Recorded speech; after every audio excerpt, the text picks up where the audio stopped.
Greetings, dear subscribers and casual listeners of my channel. You can talk endlessly about the differences between the books and the movies, about the scenes that never made it into the screen adaptations, and about the tiny details that only die-hard fans notice after their 10th rewatch. But sometimes films contain details that aren't there for beauty or fan service. They carry hidden meanings, visible only to those who truly know the wizarding world inside out. Today I'll show you exactly those moments. Barely noticeable, yet surprisingly deliberate fragments from the Harry Potter films. Some are my personal observations I've never seen mentioned anywhere, while others are directly connected to the books but were almost entirely cut from the movies. Enjoy watching and noticing the magic between the lines. Number 1. The Family Residence. The fourth movie, Harry Potter and the Goblet of Fire, begins unexpectedly. Not with Hogwarts, not with Harry, but with an old house where a Muggle groundskeeper spends the night. Moments later, we see Voldemort and his followers gathered inside. What is this place, and why did it become the Dark Lord's refuge? Book readers recognize it instantly. It's the Riddle house, located in the village of Little Hangleton. It once belonged to Tom Riddle's father and grandparents until young Voldemort murdered them all, severing his own Muggle bloodline in one night. Thus the place where his darkness began became his lair upon returning to power. But there's a deeper reason. In that same village, just a few hundred yards away, lay the graveyard where Tom's father was buried. When the Triwizard Cup transported Harry and Cedric there, Voldemort received everything he needed for the resurrection ritual, the bone of his father and Harry's blood. The Riddle House wasn't just a random hideout, it was the symbolic birthplace of his rebirth. Number 2. The Hidden Headmaster. In Order of the Phoenix, there's a short, almost invisible scene where Harry tells Dumbledore about his vision of the attack on Mr. Weasley. The headmaster turns to someone named Phineas and instructs him to look in on his portrait at Grimmauld Place. Then, nothing. The film never explains who this man is or why his portrait hangs in Dumbledore's office, but book fans know him well. Phineas Black, former headmaster of Hogwarts and Sirius's great-great-grandfather. One of his portraits hangs in Dumbledore's office, the other at the Black family home. Thanks to this, Phineas could travel between both portraits, serving as a messenger between Hogwarts and the Order of the Phoenix. In the books, his role was crucial. Through him, Harry, Ron, and Hermione received updates from Hogwarts, and Snape learned where they were hiding. It was through Phineas that Snape secretly sent them the Sword of Gryffindor. None of this is mentioned in the films, which leaves many viewers wondering how Snape even found them. Number 3. The Hypocrisy of Umbridge.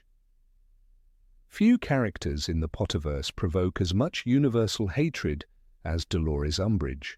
If anyone could outshine Voldemort in sheer loathsomeness, it's her, with her sugary voice and cruelty wrapped in pink lace. In Deathly Hallows, we see her once again in power, now at the Ministry, enforcing her twisted idea of order. Around her neck gleams a locket, which fans know was one of Voldemort's Horcruxes. But few remember that Umbridge wore it not just as decoration. In the book, she claimed that the letter S on the locket stood for the noble Selwyn family, with whom she pretended to be related. It was her way to prove her pure-blood heritage, while serving as head of the Muggle-born Registration Commission. She zealously stripped half-bloods and Muggle-borns of their wands, even though she herself was a half-blood. Ironically, it was another half-blood, Voldemort, who shared the same obsession with purity, a perfect symbol of hypocrisy, polite fascism in a pink cardigan. Number 4. Slytherin at its finest. In The Prisoner of Azkaban, fans were surprised to see a Quidditch match between Gryffindor and Hufflepuff instead of the traditional face-off with Slytherin. Why? Even Draco's banners showed Slytherin symbols. The answer is both simple and brilliant. Slytherin refused to play in the rain. The team declined to take the field, claiming their seeker, Draco Malfoy, was still injured from the Hippogriff incident. They cleverly let Hufflepuff take their place, staying warm and dry while watching Gryffindor struggle in the storm. To make it worse, the Gryffindor team only learned about the opponent's switch a day before the match. All their practice, Wood's strategies, ruined. Classic Slytherin cunning, not to win fair and square, but to humiliate with style. Number 5. Wit over power, and finally, a detail almost no one seems to notice. In Deathly Hallows Part 2, during the Battle of Hogwarts, Professor Flitwick fights against giants. He casts a spell, and vines burst from the ground, wrapping around one of the creatures. To most viewers, it's just a pretty shot, nothing more. But it reveals deep logic. Giants are almost immune to direct spells. Even powerful curses barely affect them. The books explain that half-giants like Hagrid share the same magical resistance. Flitwick, however, uses intelligence over force. He doesn't attack the giant directly. He manipulates the environment itself, using the earth to restrain him. He bypasses the magical limitation through creativity rather than brute strength. Moments like this show just how thoughtfully crafted the wizarding world is, if only you know where to look. Number 6. The Deathly Hallows nobody talked about. The invisibility cloak first appears as a simple Christmas gift in Harry Potter and the Sorcerer's Stone, with a note that reads, "Your father left this in my possession before he died. Use it well." It feels like nostalgia, a token of love from James Potter. But the truth buried in the books is far greater. This was no ordinary cloak. Dumbledore later reveals that it once belonged to Ignotus Peverell, one of the 3 brothers in the Tale of the 3 Brothers. That means Harry's cloak isn't enchanted fabric at all. It's the cloak of death itself, the only one that truly hides its wearer, not just from people, but from death's own reach. Rowling writes that many cloaks in existence were merely charmed to provide concealment, but Harry's never faded, never failed. It passed from father to son through centuries, marking the Potters as descendants of Ignotus. And when the story ends, the boy who once used it for mischief unknowingly fulfills the oldest legend in wizarding history. He becomes master of all 3 Hallows, the Elder Wand, the Resurrection Stone, and the Cloak of Invisibility, not through greed, but through humility. Unlike the brothers of the tale, he chooses not to rule death, but to walk beside it. That's why Dumbledore smiles at him in the forest and says, "You are the true master of death, because the true master does not seek to run away from it." Number 7. The mirror that explains everything.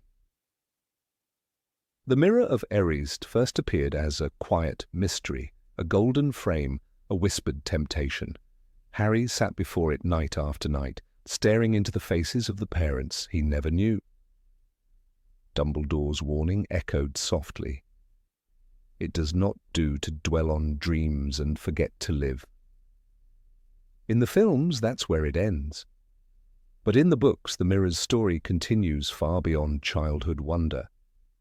Years later, Sirius Black gives Harry a small, broken fragment of that same mirror, telling him, "Use it if you ever need me." Harry never does. Not until it's almost too late. In the Deathly Hallows, that forgotten shard glows with a flash of blue light. A bright eye, the colour of a summer sky. It isn't Sirius watching through it, but Aberforth Dumbledore, Albus's reclusive brother. Through that single, cracked piece of glass, help arrives when all hope seems lost. Aberforth sends Dobby to rescue Harry and his friends from Malfoy Manor. The mirror, once a symbol of longing, becomes a channel of salvation. It ties together fathers and sons, brothers and friends, proof that what we lose never truly disappears. It simply changes form, waiting to reflect back the courage we once saw in others. Number 8. The gift nobody understood. After Dumbledore's death, his possessions were passed to those he trusted most, not as random gifts, but as messages. The films barely touch this, but in Harry Potter and the Half-Blood Prince and the Deathly Hallows, the meaning behind his will becomes clear. Hermione receives the Tales of Beedle the Bard, a worn children's book filled with fairy stories. Ron gets a small, enchanted Deluminator. At first, both seem trivial, even sentimental. But Dumbledore never acted without reason. Every gift was a clue, a key to something greater than anyone could imagine. In the Deathly Hallows, Hermione flips through the old pages and finds the tale of the three brothers. She reads aloud, "And then Death handed to the eldest a wand, to the second a stone, and to the youngest a cloak." That story, hidden in a child's book, becomes the foundation of their entire journey. The Deathly Hallows, the Elder Wand, the Resurrection Stone, the Cloak of Invisibility, all trace back to that single story. Without it, Harry would never have understood Dumbledore's plan, never seen that mastering death wasn't about power, but about acceptance. The films skipped that connection, losing one of Rowling's most elegant touches, Dumbledore's foresight. He knew Hermione's curiosity would uncover the truth. He knew Ron's heart would lead him back when he lost his way. The old wizard didn't just leave them tools, he left them wisdom disguised as toys. What looked like a bedtime story turned out to be a map to immortality. That was Dumbledore's true magic, teaching through mystery, guiding through faith, and ensuring that even after his death, every lesson still led them home. Number 9, the unsung hero of the battle. In the chaos of the Battle of Hogwarts, the camera sweeps across fire, smoke, and spells. We see Neville charging forward, McGonagall commanding the castle, and Molly Weasley's unforgettable duel with Bellatrix. But one man, crucial in the book, is barely seen. Professor Horace Slughorn, the portly potions master with a fondness for fame and crystallized pineapple, becomes a true Gryffindor when it matters most. His quiet courage is almost erased from the films, yet in the book, it's unforgettable. In Harry Potter and the Deathly Hallows, Rowling writes that Slughorn fought like a man possessed, dueling side by side with McGonagall and Flitwick against Voldemort himself. It's a stunning transformation for a man once accused of cowardice. He who once fled Hogwarts at the first sign of trouble now stands shoulder to shoulder with giants.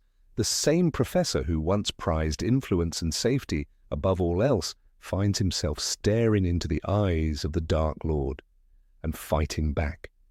It's redemption painted in firelight. This moment matters because it completes his story. Slughorn's courage is not born from glory or duty, but guilt. The guilt of having once shared the memory that helped create Voldemort's immortality. In his duel, he's not just defending Hogwarts, he's atoning for the past.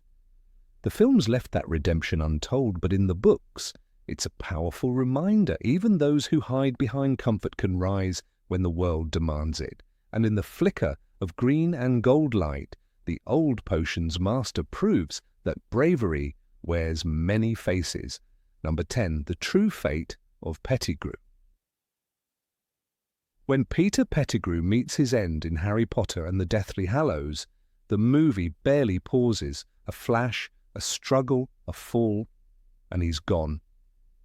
But in the book, his death carries a weight that the film never captured.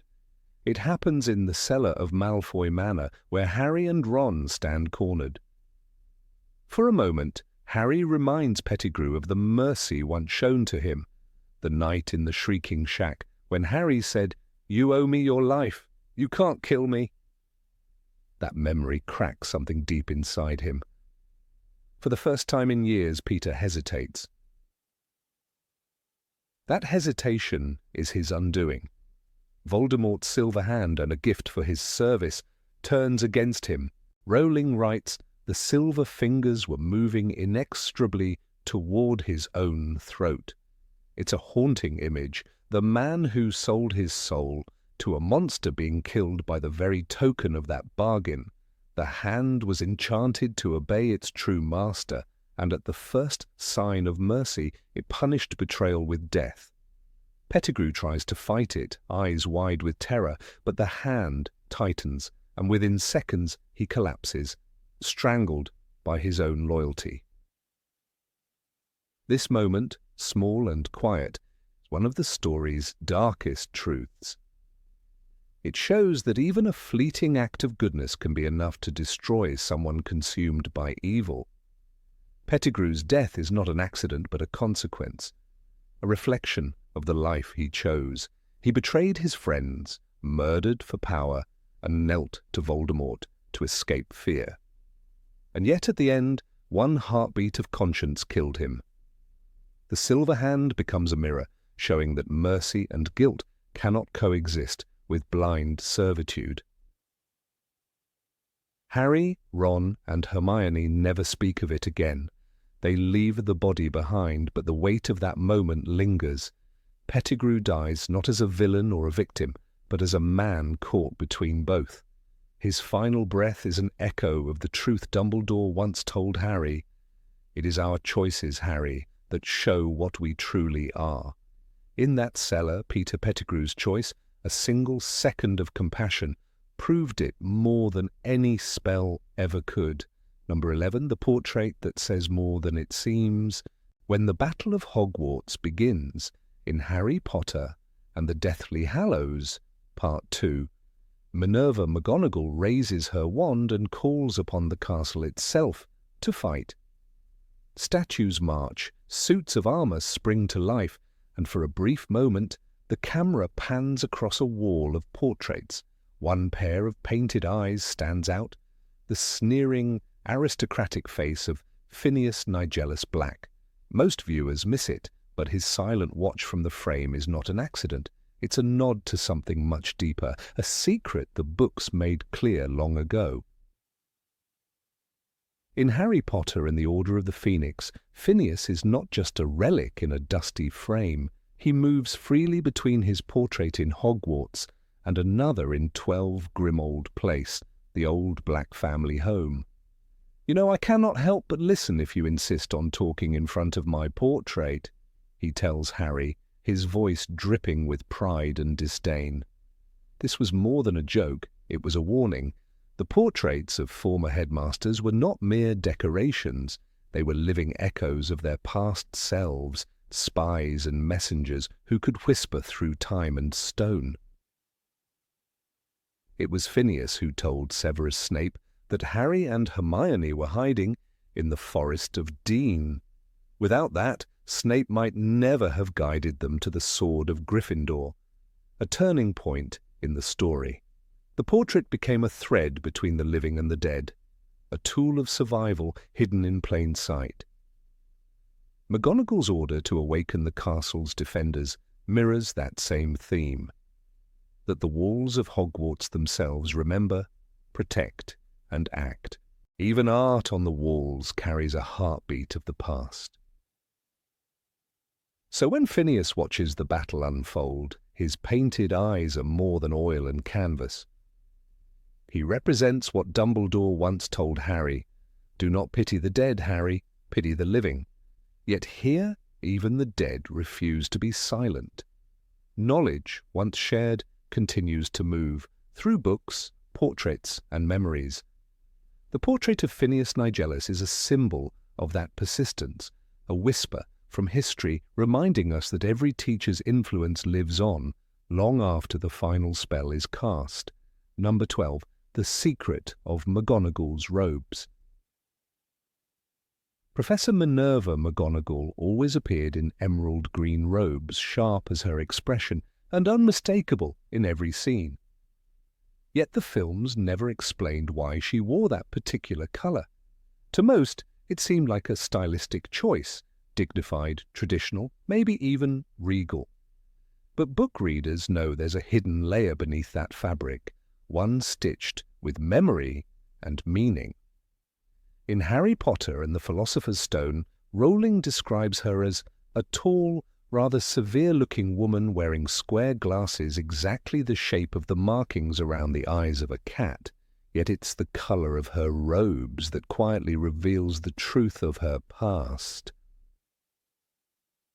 Green in the wizarding world is more than just Slytherin's hue. It's the colour of ancient protective magic, a symbol of healing, renewal, and life.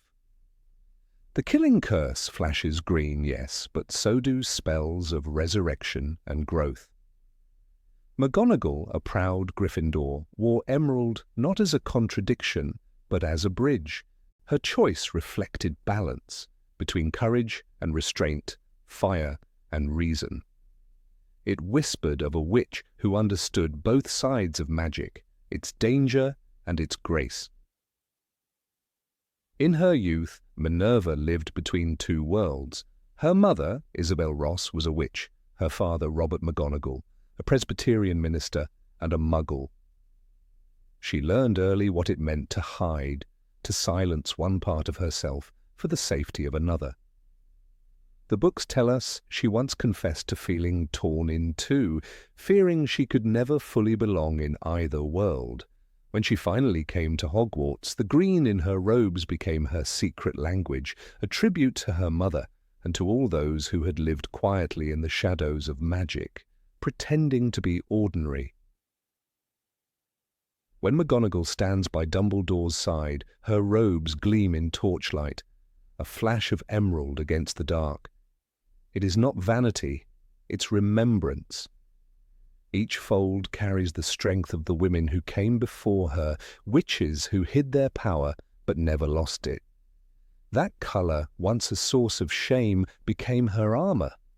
It's a small detail, almost invisible on screen, but for those who know her story, it transforms the stern professor into something far more human, a woman who turned her past into pride.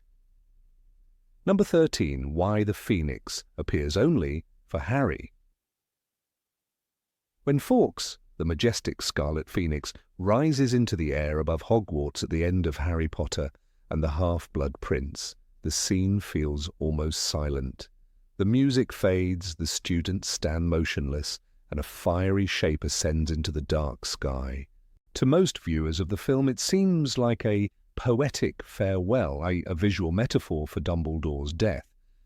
But for readers of the books, that single image holds a far deeper, almost mystical significance. It's not just a bird flying away, it's a symbol of a powerful magical bond, one that connects Albus Dumbledore, Harry Potter, and even Lord Voldemort through something older and more mysterious than loyalty or grief. J.K. Rowling described Fawkes not merely as Dumbledore's companion, but as a magical being intertwined with the fate of wizards who carry phoenix feathers in their wands. In Harry Potter and the Philosopher's Stone, Ollivander tells Harry, "The phoenix whose tail feather is in your wand gave another feather, and just one other. It is very curious indeed that you should be destined for this wand when its brother gave you that scar." That brother wand belonged, of course, to Voldemort. The moment Harry hears those words, he unknowingly becomes part of a link between himself, Voldemort, and Fawkes, a trinity of destiny. This single fact transforms the meaning of every encounter between Harry and the Phoenix. When Fawkes heals Harry with his tears in the Chamber of Secrets, it's not simply Dumbledore's pet saving a boy. It's a creature intervening in the battle between two wands born from its own feathers. It's as if Fawkes recognizes that part of himself. That spark of phoenix magic lives within Harry's wand, and by extension, within Harry himself. Fawkes's tears cleanse Harry's wound, but symbolically they also cleanse that shared connection to Voldemort, protecting Harry from being consumed by it. The duality of the phoenix feathers suggests something ancient and divine, an echo of rebirth and balance. Fawkes's feathers created two wands that became instruments of both destruction and salvation. One served a boy who knew love and compassion, the other served a man who knew only fear and power. Yet the core of both was the same creature. The phoenix, a symbol of resurrection. Rowling's choice wasn't accidental. She deliberately built into her mythology the idea that Harry and Voldemort are bound by the same magical origin, just as life and death, light and darkness, are bound together in the cycle of the Phoenix's rebirth. When Dumbledore dies at the end of Half-Blood Prince, and Fawkes sings one last lament before flying away, it is more than mourning. The book describes it vividly, and Harry thought he heard a phoenix song echoing over the grounds. But as he stood there, clutching the stone balustrade, listening to that distant music, he knew it could not bring Dumbledore back. That song, filled with grief and light, represents the final separation between the old protector and the young hero. Fawkes departs because his master's purpose is fulfilled, but his song lingers for Harry, the boy who carries within his wand the same living essence that once rested under Dumbledore's hand. In that moment, something wordless passes from Dumbledore's era to Harry's. Fawkes does not appear again in the books, but his absence is as meaningful as his presence once was. Just as Dumbledore's death forces Harry to act on his own, the departure of Fawkes marks the end of external protection. The Phoenix's magic, once embodied in a separate being, now exists within Harry himself, not as a literal bird, but as the inner fire that allows him to rise again and again after loss. Every time Harry survives despair, from Sirius's death to his own walk into the Forbidden Forest, he mirrors the rebirth of the Phoenix. The connection between Harry and the Phoenix is not just symbolic, it's magical. When two wands share a core, they recognize each other, as Ollivander explained. That's why in Goblet of Fire, when Harry and Voldemort duel in the graveyard, their wands lock together and release the priori incantatem effect. Golden threads of magic bind them, and the spirits of Voldemort's victims emerge. The narrative describes it as a golden beam connecting the two wands, neither able to break free. But beneath that there's something more profound, the magic of the Phoenix resisting its own self-destruction.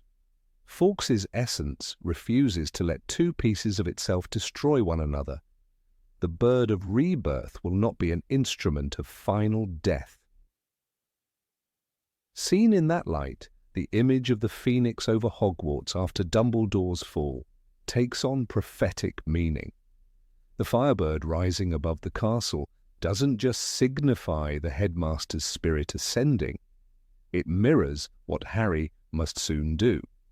After Dumbledore's death, Harry loses every form of guidance he has relied upon. He feels directionless, hollow, but like the Phoenix, he must burn away the ashes of his old self to be reborn into a leader. The final book, The Deathly Hallows, becomes Harry's own cycle of death and rebirth, from his symbolic death in the forest to his awakening in the King's Cross scene. Dumbledore's Phoenix, in essence, lives through him. Number 14. Neville's triumph that went unnoticed. Neville, Longbottom's triumph in the Deathly Hallows is one of those rare moments in fiction when a character's entire journey quietly clicks into place. To the casual viewer of the films, his slaying of Nagini may seem like a spontaneous burst of bravery, a single act of defiance from a secondary character. But readers of J.K. Rowling's books know that it was not sudden at all. It was the final note of a long, painful, and deeply human symphony. The evolution of a boy who was always underestimated, mocked, and dismissed until the very end, when his courage saved everyone. Neville's moment with the Sword of Gryffindor was not about spectacle. It was about growth, destiny, and the kind of bravery that blooms only after years of failure and fear. In the Philosopher's Stone, Neville's first step toward heroism was not in battle, but in the common room of Gryffindor Tower. It was there that he tried to stop Harry, Ron, and Hermione from sneaking out after curfew. He didn't raise a wand or summon a spell. He simply stood in their way and said, trembling but determined, "You can't go out. You'll get Gryffindor into trouble again." That small, almost pathetic act of defiance earned him Dumbledore's rare praise. It takes a great deal of bravery to stand up to our enemies, but just as much to stand up to our friends. Those 10 points for Gryffindor were more than points. They were the seed of who Neville would become, the boy who, in the end, would stand up to the darkest wizard in history, even when everyone else had fallen. From the very beginning, Neville was portrayed as the antithesis of Harry. Where Harry had destiny, Neville had doubt. Harry was chosen by prophecy, Neville was nearly chosen. The other boy, born at the end of July. This single detail from the prophecy in the Order of the Phoenix adds a haunting undercurrent to Neville's story. He could have been the chosen one. Voldemort's decision to target Harry instead of Neville was merely chance or fate, depending on how one looks at it. The boy who lived could have easily been the boy who stumbled. Yet Neville's life, shaped by tragedy, mirrored Harry's in quiet ways. His parents, Alice and Frank Longbottom, were not dead, but worse, tortured into madness by Bellatrix Lestrange. Neville grew up visiting them in Mungos, offering them candy wrappers that they could not understand. That kind of pain forged him not through fame, but through silence. Throughout the series, Neville's presence often seemed like comic relief. His clumsiness, forgetfulness, and constant struggle with magic were used for laughs. His toad, Trevor, was a symbol of his absent-mindedness, but behind those awkward traits was a persistence that outlasted humiliation. Every year, Neville tried. He failed spectacularly in potions under Snape's cruelty. His toad turned into a test subject, and his wand often backfired. Yet he never stopped showing up. That is what courage looks like before it becomes glory. Persistence in the face of constant failure. In The Prisoner of Azkaban, when Professor Lupin teaches the class about boggarts, Neville's deepest fear is revealed: Severus Snape. Lupin, seeing this, tells Neville to imagine Snape in his grandmother's clothes. The laughter that followed was not just a joke. It was the first time Neville faced his fear and won. For the first time, the class laughed with him, not at him. That moment was small but symbolic. It showed that Neville's courage was not inborn. It was built, piece by piece, through small victories against overwhelming fear. The next turning point came in The Goblet of Fire, when Neville gives Harry the gillyweed before the second task. What most film viewers don't know is that in the book, this act was Neville's initiative, not Dobby's. He studied herbology passionately, his one true talent, and that knowledge directly contributed to Harry's survival. "You should have known, Neville," Professor McGonagall tells him later, with uncharacteristic warmth. That was the moment when Neville began to understand that bravery was not limited to sword fights. It could grow from knowledge, loyalty, and compassion. By the time of the Order of the Phoenix, Neville had begun to transform.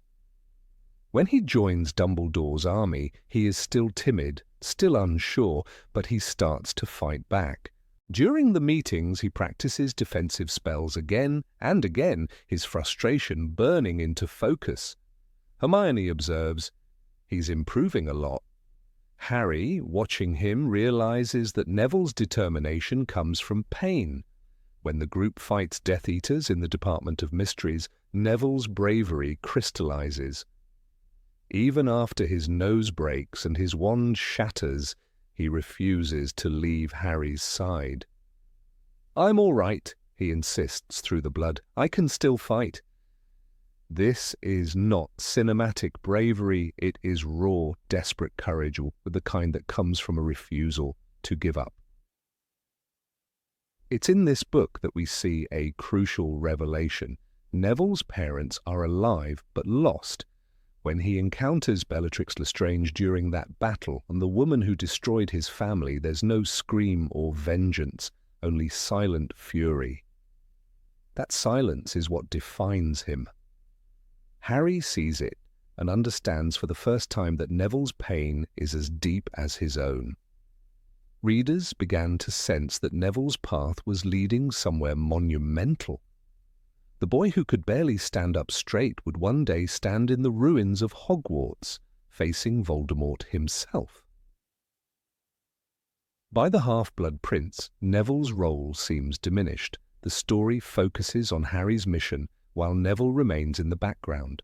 But subtle details show that he's still there, still resisting. When Death Eaters infiltrate Hogwarts, Neville fights. When others hide, he stays. He becomes a silent defender of the school, an echo of what is to come. Rowling never forgets him. She plants small reminders, like seeds that will bloom later. "He's got a heart like his mother's," Professor Sprout says once, and readers understand what that means. Bravery without recognition. Number 15, The Locked Door in Hogwarts. In the dimly lit corridors of Hogwarts, where every shadow seemed alive and every portrait whispered secrets, there was a door most students passed without a second glance. In Harry Potter and the Goblet of Fire, there is a moment when Harry, wandering the castle under the silvery glow of his invisibility cloak, finds himself before a locked door. The scene is brief, almost forgettable. He tries a spell or two, Alohomora, the universal unlocking charm, but nothing happens. The door remains stubbornly closed. Most readers and viewers moved on without thinking much of it. Yet, hidden in that seemingly insignificant moment is one of J.K. Rowling's most elegant pieces of foreshadowing. That door, silent and unyielding, was none other than the entrance to the Room of Requirement, a place that would later play a crucial role in the resistance against Lord Voldemort. The magic of the Harry Potter world lies not just in spells and potions, but in the way small details weave themselves into the greater tapestry of the story. This locked door first appears when Harry is on his way to meet Cedric Diggory to warn him about the dragons in the first task of the Triwizard Tournament. He's nervous, distracted and moving quickly, yet he pauses because the door refuses to yield. It's a subtle interruption, an oddity that doesn't fit. At that time, readers might have dismissed it as just another mysterious part of Hogwarts, a castle already brimming with enchanted passages and unpredictable staircases. But Rowling, as always, knew what she was doing. She was leaving a breadcrumb trail for those paying attention. When the Room of Requirement finally reveals itself in the Order of the Phoenix, it is Dobby the house elf who explains its nature to Harry. It is a room that a person can only enter when they have real need of it. Sometimes it is there, and sometimes it is not. Suddenly that locked door in the Goblet of Fire takes on new meaning. The magic wasn't that the door couldn't be opened. It was that Harry didn't need to enter. The room simply wasn't ready to show itself to him. This revelation transforms a small, overlooked moment into a symbol of how alive Hogwarts truly is, a place that responds to intention, emotion, and need, rather than logic or command. The Room of Requirement itself is one of the most mysterious creations in the Harry Potter universe. Its earliest known mention, according to Dumbledore, came from his own experience of finding it filled with chamber pots when he desperately needed one. The idea that a magical space could respond so intimately to someone's needs is profoundly human. It's the kind of whimsical, compassionate magic that defines Rowling's world. And that tiny locked door in the Goblet of Fire becomes a poetic first whisper of that idea. The castle was already alive with purpose, waiting for the right moment, the right person, and the right reason. It's also worth noting that the filmmakers of the Goblet of Fire seemed aware of this hidden significance. When Harry pauses before the locked door, the lighting shifts subtly. The flickering torchlight reflects off the brass doorknob in a way that almost invites curiosity. The camera lingers for a moment longer than necessary, suggesting intention. This was not an accidental choice. As later interviews revealed, certain members of the film's creative team were given access to outlines of Rowling's future books. The inclusion of this locked door scene was a deliberate act, a quiet Easter egg, planted for devoted fans who would recognize its importance later on. This technique, using a small, seemingly meaningless detail to foreshadow a larger truth, is a hallmark of Rowling's storytelling. She did it with the vanishing cabinet that first appears in Chamber of Secrets and later becomes Draco Malfoy's secret weapon in Half-Blood Prince. She did it with the locket in Order of the Phoenix that would later turn out to be one of Voldemort's Horcruxes. The locked door in Goblet of Fire fits perfectly into this pattern. Every insignificant object in her universe eventually finds its place. Every forgotten clue returns with meaning. It's part of what makes rereading her books such a rich experience, the realization that nothing is accidental. When we meet the Room of Requirement properly in the Order of the Phoenix, it's as if we've stepped through that mysterious door at last. Harry leads Dumbledore's army there, and the room transforms into the perfect training ground. "It's got cushions and everything," says Neville Longbottom in awe, "like it's been waiting for us." This line, half joking in tone, carries an eerie truth. The room had been waiting. It had revealed itself in glimpses, through a locked door, through Dumbledore's passing story, through hints scattered across the castle's shifting architecture. All of this culminates in that moment when need and purpose align, and the room finally fulfills its destiny as a sanctuary for resistance and courage. Number 16, the mirror prophecy about Snape. In Harry Potter and the Half-Blood Prince, there is a quiet moment that passes almost unnoticed by casual viewers. Severus Snape stands by the window, the faint light of the setting sun slanting across his face. Half of it glows in soft gold, the other half sinks into shadow. It lasts barely a few seconds, but for those who have read the books, the image feels like an unspoken prophecy. It's not just good cinematography. It is the entire life of Severus Snape condensed into one haunting frame. That single shaft of light draws the invisible line between who he was and who he wanted to be, between what the world saw and what he hid deep inside. Snape's existence was defined by duality. From his first introduction in The Philosopher's Stone, J.K. Rowling paints him as a man of contradictions, a protector disguised as a villain, a loyal follower of Dumbledore shrouded in the robes of a Death Eater. Readers learned early to distrust him, and yet, by the end, to pity him. The films, without words, capture this internal war visually. The scene at the window in The Half-Blood Prince becomes a mirror of Snape's divided soul. The light, almost hesitant to touch him, illuminates his cheek and the edge of his shoulder, just enough to remind us that he stands on the border between redemption and ruin.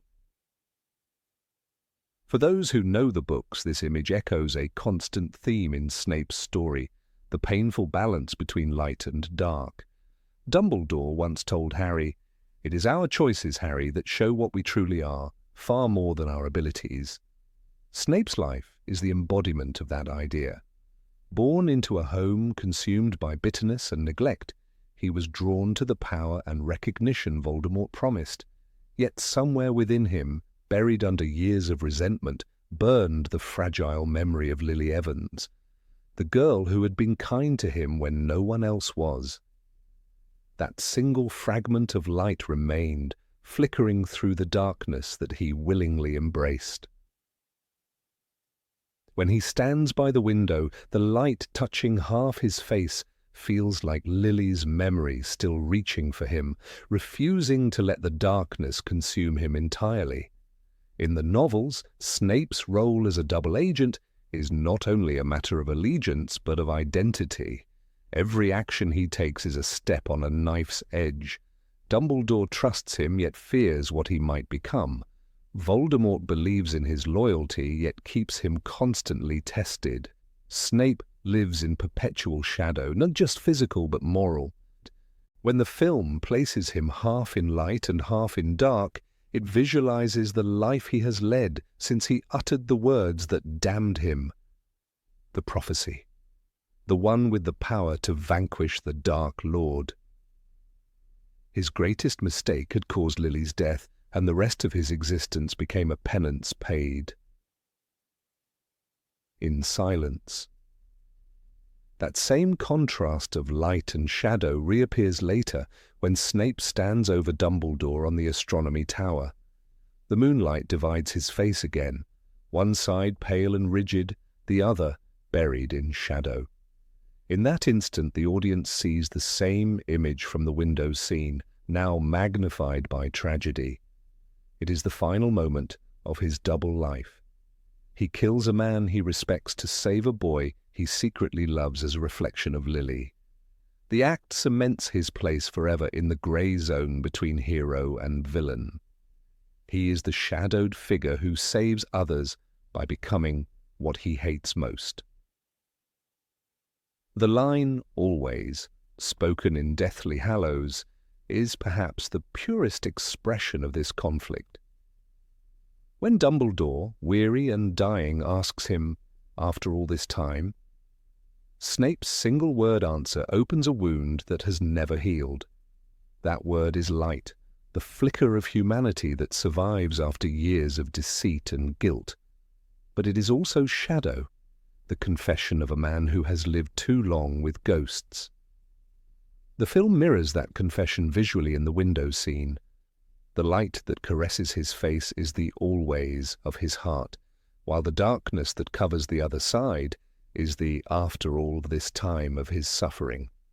He has carried both halves like twin burdens, and neither will let him go. What makes this visual prophecy even more powerful is how unnoticed it remains. The filmmakers never highlight it, never draw attention to the symbolism. It's a quiet whisper to those who know Snape's full story. To them it becomes almost prophetic, a warning that what seems evil may not be, and what seems pure light may still cast a shadow. Rowling wrote Snape as the ultimate embodiment of moral ambiguity, and the films honor that through moments like this one, where the camera silently tells a truth that dialogue dares not speak. Readers who know Snape's past recognize another layer of meaning in that window shot. The young boy who once stood on the outskirts of Lily Evans's laughter is gone, replaced by a man who now watches the world from behind glass. The window itself becomes a barrier, transparent yet impenetrable. He can see the light, but he cannot reach it. It mirrors the tragedy of his life, always close to goodness, yet never fully part of it. Even when he protects Harry, he does so from a distance, hidden behind the same invisible wall. "Look at me," he whispers, as he dies, asking Harry for the one thing he never received in life. Understanding, it is as if, in that final plea, he wants someone to finally see both sides of him, light and shadow alike. The cinematography deepens this idea by using soft, natural light rather than the dramatic illumination typical of other characters. When Harry or Dumbledore stand by a window, the light is full, bright, almost divine. When Snape does, the light hesitates, filtering through grey clouds as if uncertain whether it has the right to touch him. That subtle difference tells the entire story of his redemption. The world will never know his sacrifice. The light will never claim him completely. Yet it reaches for him anyway. That tension between acceptance and rejection defines every choice he makes. The books themselves describe Snape's appearance in ways that support this visual metaphor. Rowling often writes of his sallow skin, his curtain of greasy black hair, and his eyes, cold and empty like dark tunnels. Yet in Deathly Hallows, when Harry sees his memories in the pensieve, those same eyes are described as haunted, searching for something lost. The transformation is not physical but emotional. The darkness of his exterior conceals the last ember of his humanity. The filmmaker's use of light and shadow on his face is the visual continuation of that evolution, the outward manifestation of a soul caught between confession and concealment. Even Snape's teaching style reflects this duality. He humiliates Harry, calls him arrogant, and yet risks his life countless times to protect him. In the Order of the Phoenix, when he warns the Order through his coded message, "The snake has left its hole," he acts in darkness to bring others toward light. The irony is that Snape's greatest acts of goodness occur when no one sees them. The film's use of half-light reinforces that truth. His heroism is invisible to most, hidden beneath layers of bitterness and misunderstanding. The light on Snape's face also connects symbolically to another moment in the series, when Harry first uses the Lumos spell in The Prisoner of Azkaban.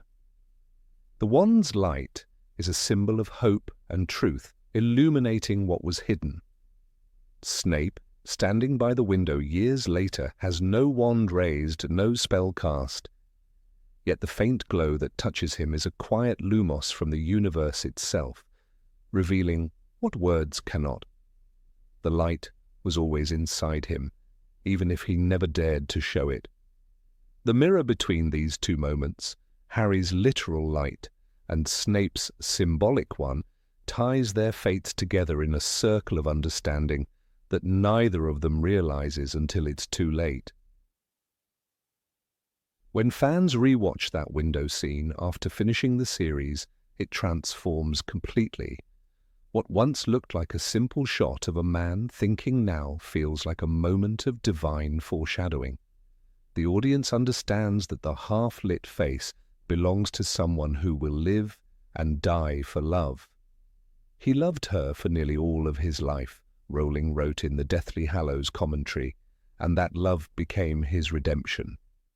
The film captures that truth in silence, without needing a single line of dialogue. The light and shadow do the talking. The mirror prophecy in this shot is that Severus Snape's truth could only ever be seen by reflection. Like the Mirror of Erised, it reveals not the surface, but the soul's deepest desire. For Snape, that desire was simple: to be forgiven, to be seen, to be worthy of the light. Yet like the mirror, it could not give him what he saw. The audience, looking at him through the glass of the camera lens, becomes the final witness to that longing. They see both faces, both sides, and realize that this man, despised, feared and misunderstood, carried the light further into the darkness than anyone else ever could. Thus the window becomes a prophecy and the light becomes his confession. What casual viewers take as a clever visual becomes for readers of the books the moment when everything about Severus Snape's soul is revealed. The films whisper what the novels scream. He was never entirely good, nor ever completely evil. He was, as the light on his face foretold, both, a man forever divided, yet still choosing, in the quietest way possible, the side of the light. Number 17. The symbolism of the Hogwarts Express. Every journey that Harry Potter ever took toward his destiny began not with a spell nor a prophecy, but with the hiss of steam and the whistle of a red train. The Hogwarts Express, shining against the grey platform of King's Cross Station, was more than a vehicle. It was a symbol. Between its iron wheels and enchanted carriages lay a border between two worlds, the ordinary and the extraordinary, the mundane and the magical, the mortal and the eternal. To the casual viewer of the films, the train might seem like a nostalgic detail, a picturesque way to carry young wizards to school. But to those who have read the books, the Hogwarts Express and King's Cross carry a far deeper, almost sacred meaning. The first time we encounter the train in Harry Potter and the Philosopher's Stone, it is a moment of confusion and discovery. Harry, clutching his ticket marked Platform 9 3/4, stands amid the crowd of Londoners who rush about, unaware that a gateway to another world lies hidden before them. He feels lost, caught between two identities, two worlds he doesn't yet understand. It is only when Mrs. Weasley gently guides him, saying, "Best do it at a bit of a run if you're nervous," that he learns to cross the barrier. That single act, running through solid brick, marks the first step of his transformation. The barrier is both literal and symbolic. Once he passes through, he leaves behind the world of loneliness and abuse and enters the realm of magic, friendship, and destiny. The symbolism of the barrier between platforms 9 and 10 cannot be overstated. Rowling could have chosen any method to deliver her young hero to Hogwarts, a portkey, a broomstick, even a flying car, but she chose a train departing from a hidden platform. Why? Because the railway, in its very essence, represents transition. It is movement between states of being, and in Harry's case, it marks the passage from ignorance to awareness, from neglect to belonging. The name of the departure point, King's Cross, deepens this meaning. The king is not merely a ruler. The word echoes ancient Christian imagery, the king who sacrifices himself for others. The cross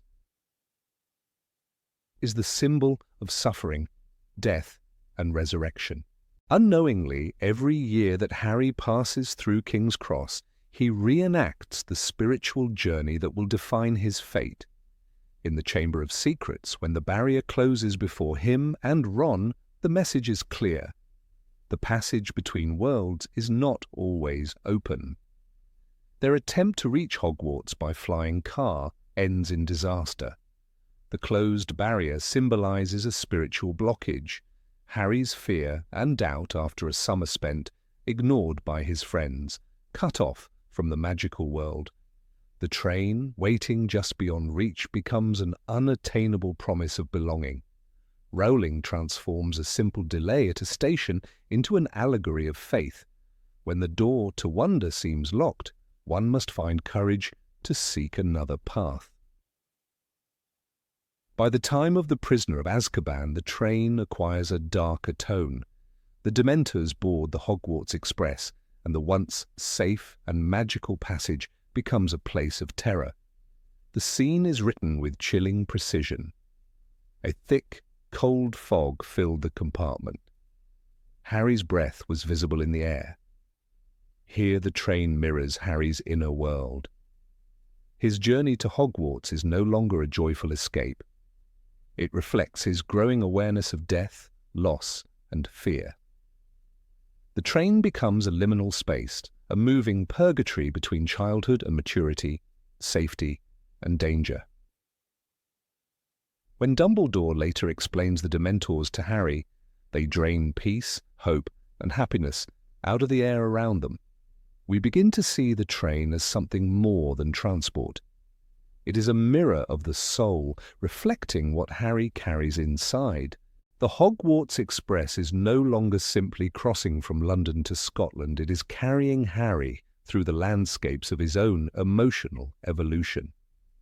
The boy who once ran through a wall with excitement now sits in darkness, haunted by echoes of his parents' dying screams.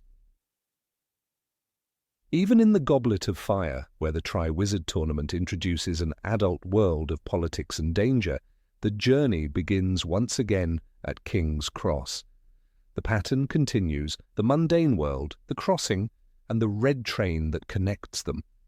But now Harry boards with a different awareness. He knows that the magical world is not a fairy tale. It has cruelty, ambition, and deceit.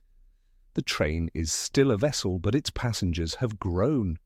The laughter of first years contrasts with the heavy thoughts of the older students. Symbolically, the Express carries all stages of innocence and experience in its carriages, much like life itself, a moving metaphor for time. In the Order of the Phoenix, the train becomes a space of political division. The once united student body now sits in divided compartments. Slytherin sneering, Dumbledore's army whispering, rumours of Voldemort spreading like steam through the corridors. The railway that once connected worlds now separates them. Harry's reflection in the window is no longer that of a boy discovering magic, but of a young man burdened by truth. The train mirrors society's fracture, the conflict between belief and denial, good and evil. Yet the mechanical rhythm of its journey, the steady clatter of wheels, remains constant, suggesting that fate continues its course, regardless of human struggle. By the Half-Blood Prince, the significance of the train becomes almost elegiac. As Hogwarts darkens under the shadow of war, the train ride feels like a journey through twilight. Harry sits watching fields rush past, aware that this may be the last peaceful journey he ever takes. When Draco Malfoy attacks him and leaves him unconscious under the invisibility cloak, the event takes place not on solid ground, but aboard this moving threshold. The setting emphasizes that Harry's path has reached the border between life and death, innocence and sacrifice. Then comes the Deathly Hallows, and with it the full revelation of what King's Cross truly means.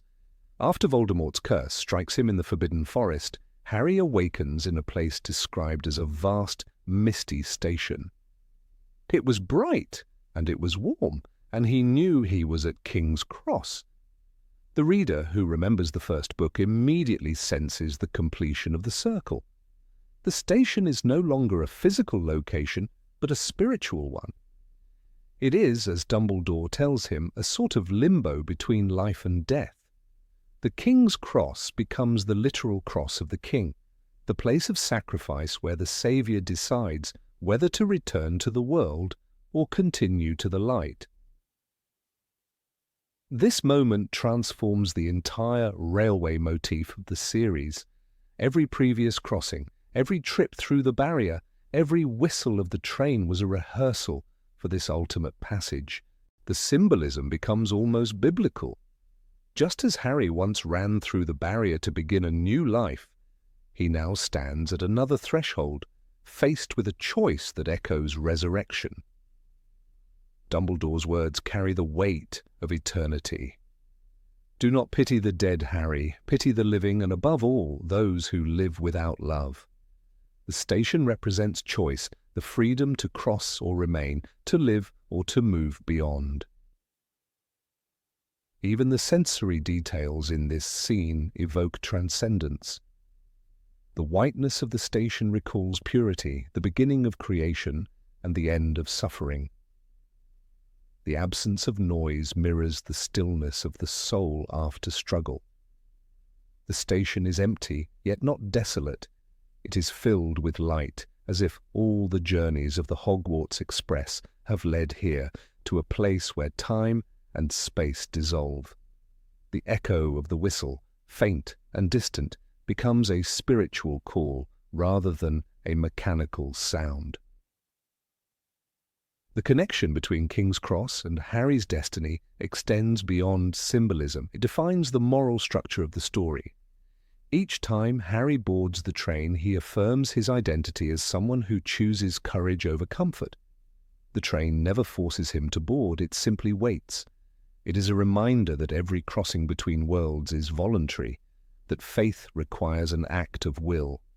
Whether running through a wall or stepping into death itself, Harry must choose to move forward. That choice, repeated in every book, shapes him into the hero who can face mortality without fear. The fact that the films often begin or end with the train is not a coincidence.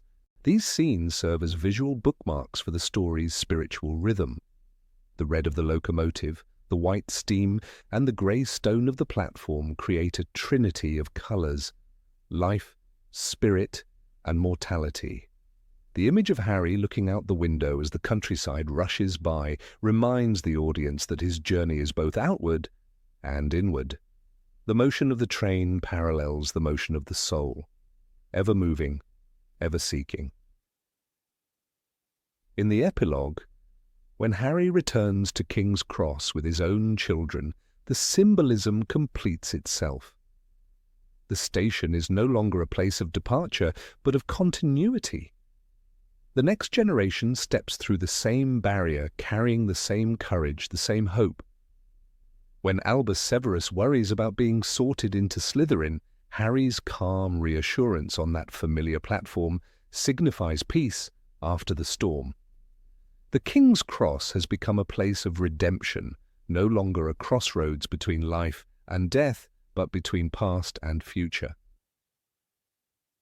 Thus what began as a simple setting for a school departure becomes the axis of the entire saga. The Hogwarts Express is not just a train, it is a ritual, a spiritual journey repeated year after year. King's Cross is not merely a station, it is the heart of the story, the place where the boy who lived first discovered who he was, and where, in the end, he learned what it means to die and be reborn.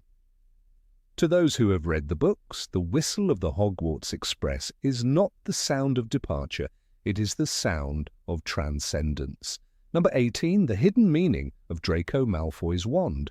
Draco Malfoy's wand was never meant to be just a weapon. It was a reflection of the young wizard's inner world, conflicted, proud, and ultimately fragile. Crafted from Hawthorne wood, it stood apart from the wands of his peers, not only for its material, but for the meaning buried deep within that choice. In the Harry Potter universe, wands are more than extensions of their owners. They are mirrors of their souls. When Ollivander describes Hawthorne as being strange wood, conflicted, capable of both healing and harming, it's not an accident that such a wand would find its way into the hands of Draco Malfoy, a boy destined to stand between the light and the dark. The hawthorn tree itself is steeped in ancient European folklore. Known as a plant of paradox, it was often planted near graveyards to protect the dead, yet its flowers were symbols of spring's rebirth. In Celtic belief, hawthorn bridged the living world and the realm of spirits. That duality, death and healing, decay and renewal, is at the heart of Draco's story. Through this wood, J.K. Rowling chose to encode a prophecy of his moral uncertainty. Draco is never fully evil, but never brave enough to be good. His wand, therefore, represents his liminal existence, a soul torn between destruction and salvation. When Voldemort takes Draco's wand in Harry Potter and the Deathly Hallows, That symbolic tension explodes into something larger than Draco himself. In the film, the Dark Lord seizing another's wand appears as a matter of convenience, a practical choice after his own new wand failed against Harry's Holly and Phoenix' feather twin. But in the book, the moment carries far deeper significance. Voldemort's decision to use Draco's wand is an act of desperation, a misunderstanding of magic's oldest rule. A wand's loyalty cannot be stolen by force. "I will borrow yours, Lucius," Voldemort says coldly before turning to Draco's father. But what he takes instead is the son's wand, the one belonging to the boy who hesitated to kill, who faltered on the edge of darkness. The irony is devastating. Voldemort, the master of death, wields the tool of indecision.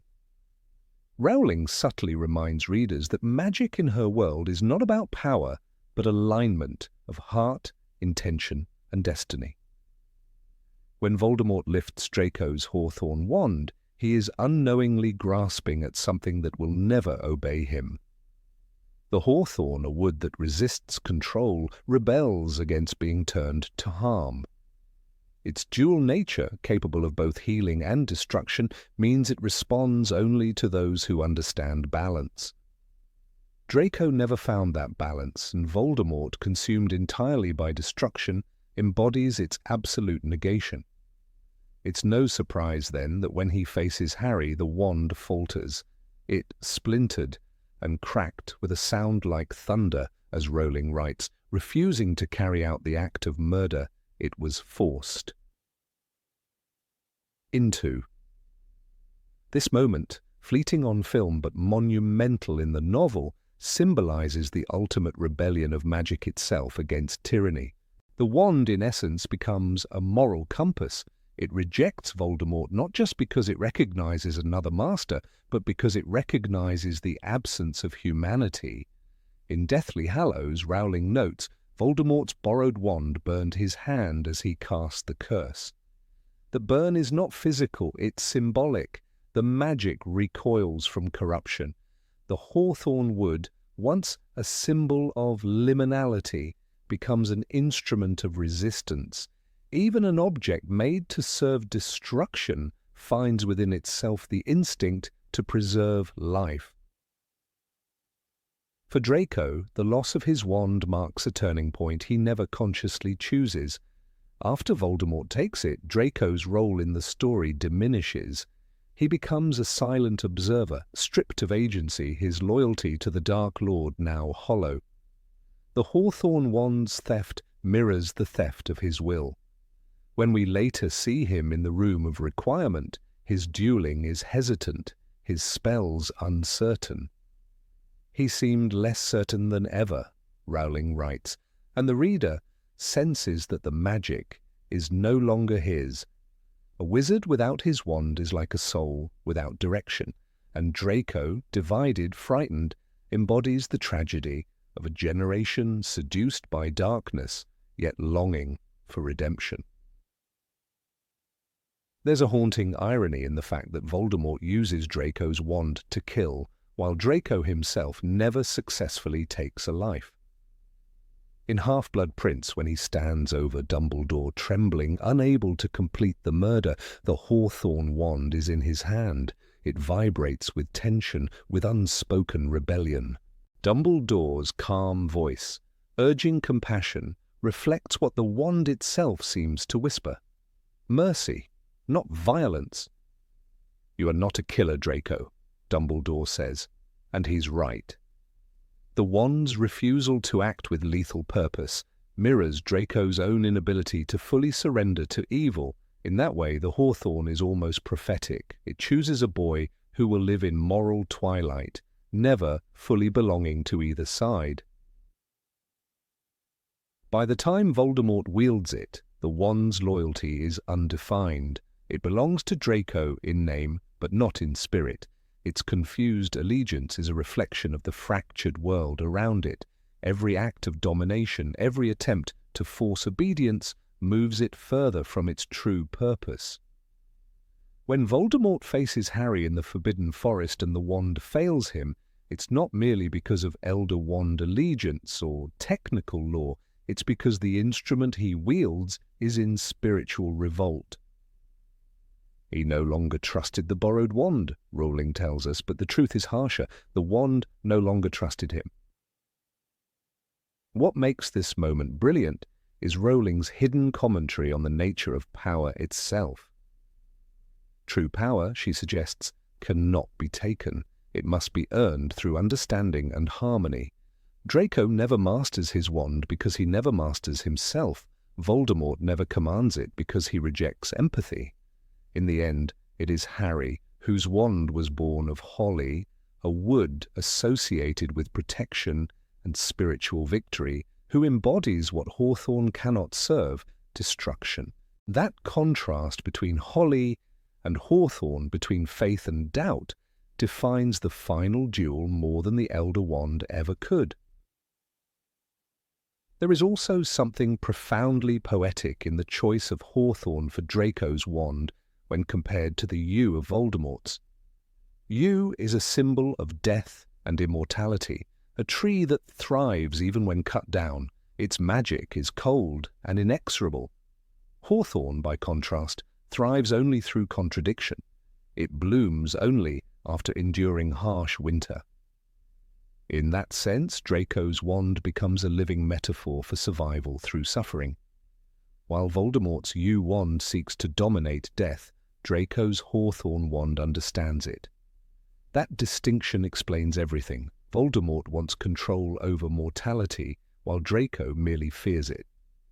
The wand, like its owner, is caught in that tension. The failure of Voldemort's borrowed wand is therefore not a plot device but an act of poetic justice. Magic, in Rowling's universe, refuses to serve emptiness. The Hawthorne wood, steeped in legends of healing, turns against its abuser, affirming the story's moral heart, that instruments of creation will always resist destruction. He raised the Hawthorne wand, but the magic seemed to waver, Rowling writes, describing that moment of betrayal between the sorcerer and his tool. It's as if the wand itself remembers the trembling boy who once held it, and in that memory finds the strength to resist. Draco's wand, like its owner, survives the war not as a weapon, but as a witness. It becomes the unspoken reminder of what happens when power is misused, when loyalty is coerced rather than earned. The fact that Harry later disarms Draco, not in hatred but in necessity, completes the circle. The Hawthorne passes to someone whose heart understands balance. In doing so, it fulfills its destiny, bridging destruction and healing just as the folklore foretold. When Harry becomes the wand's master, the Hawthorne's dual nature finally finds peace. Through him, the tool of division becomes a symbol of restoration. In that single act of disarming Draco at Malfoy Manor, Rowling resolves what the films barely hint at. The Elder Wand later recognizes Harry's mastery, but it's Draco's Hawthorne wand that first acknowledges his worthiness. Without that duel, the Elder Wand's allegiance would never shift. In other words, Draco's conflicted wand becomes the silent architect of Voldemort's downfall. The boy who could not kill through his hesitation ultimately saves the world. That quiet irony is one of Rowling's finest narrative threads, subtle, moral, and deeply human. Readers who only watch the films might remember Voldemort's wand switch as a trivial scene, a necessary step in the plot mechanics of wand ownership. But those who read the books can feel the weight of it, the pulse of old wood, the echo of fear, the memory of a trembling boy. The Hawthorne wand is not just a prop. It is a relic of moral struggle, a silent witness to the moment when power's arrogance was undone by conscience. Its refusal to obey reminds us that even in a world ruled by magic, there are forces greater than spells, forces like empathy, restraint, and the invisible will of the soul. Rowling once wrote that wands are only as powerful as the wizards who use them. Yet in this case, the wand teaches the wizard. The hawthorn does not serve evil willingly, nor does it glorify the hand that wields it. It exists between two realms, much like its first owner, never at peace, yet never completely lost. When it burns in Voldemort's hand, the story comes full circle. Magic itself rejects domination. The act of rebellion by a simple wand becomes a whisper of hope that even objects born in shadow can remember the light. And in that whisper, the entire tragedy of Draco Malfoy finds redemption. Number 19, Gringotts, and its secret philosophy. In the glittering marble halls of Gringotts' Wizarding Bank, most moviegoers see only goblins scurrying behind counters, their long fingers counting coins with mechanical precision. The vaults filled with gold, the dragons chained to guard the deepest treasures, these images define the popular vision of the Wizarding Bank. But readers of J.K. Rowling's books know there's something far deeper beneath those stone floors, something ancient and almost spiritual. Gringotts is not merely a financial institution, it is a fortress of a forgotten philosophy, a relic of a magical worldview that humans once shared and then lost. It is no coincidence that one of Voldemort's Horcruxes, a piece of a shattered soul, was hidden in its underground maze. Goblins, the custodians of Gringotts, are among the few magical beings who never surrendered their autonomy to wizards. In Harry Potter and the Deathly Hallows, Griphook's cold, deliberate words to Harry reveal the foundation of their thinking. The sword was made by goblins. It belongs to the goblins. This single line uncovers an entire moral system that clashes with the human world. To goblins, ownership is eternal for the maker, not the buyer. Gold, silver, enchanted blades, each remains bound to its creator, not the one who paid for it. In their eyes, wizards are not owners, but borrowers who arrogantly claim what was never truly theirs. This philosophy explains the simmering hostility that lingers every time a wizard walks into Gringotts. Wizards see money, goblins see sacrilege. When Harry, Ron, and Hermione burst into the Lestrange vault during their desperate hunt for Horcruxes, it is more than a daring heist, it is a blasphemy. They do not simply break into a vault, they break into a sacred trust. The vaults are not banks in the modern sense, they are crypts of magical legacy. The multiplying treasures, the burning metal, the growing weight of the cursed gold that nearly suffocates them, these are not just traps, but spiritual punishments. The vault itself seems to cry out against them, rejecting the human intrusion into a world that obeys older laws. Rowling never spells this out directly, but the clues lie scattered like enchanted breadcrumbs throughout the series. Goblin craftsmanship is described as the finest there is, their blades drinking in substances that make them stronger with each victory. Their metals are almost alive, bound by intention and memory. When Bill Weasley warns Harry about goblin traditions, saying that they have very different ideas of ownership, it is not mere cultural difference, it is a revelation.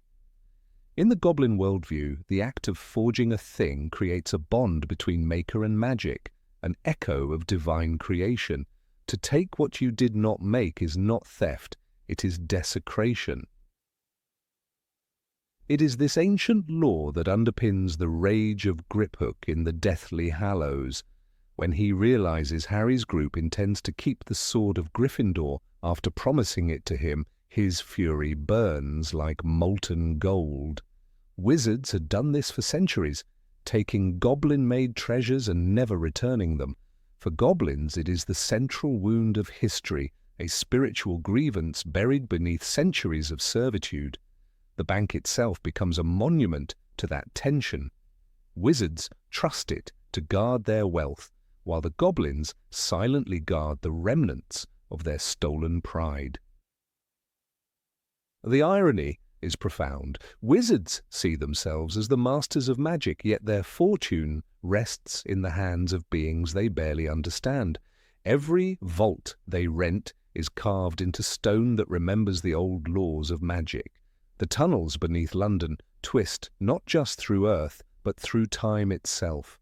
In those depths, human greed meets goblin philosophy, and it is the latter that endures.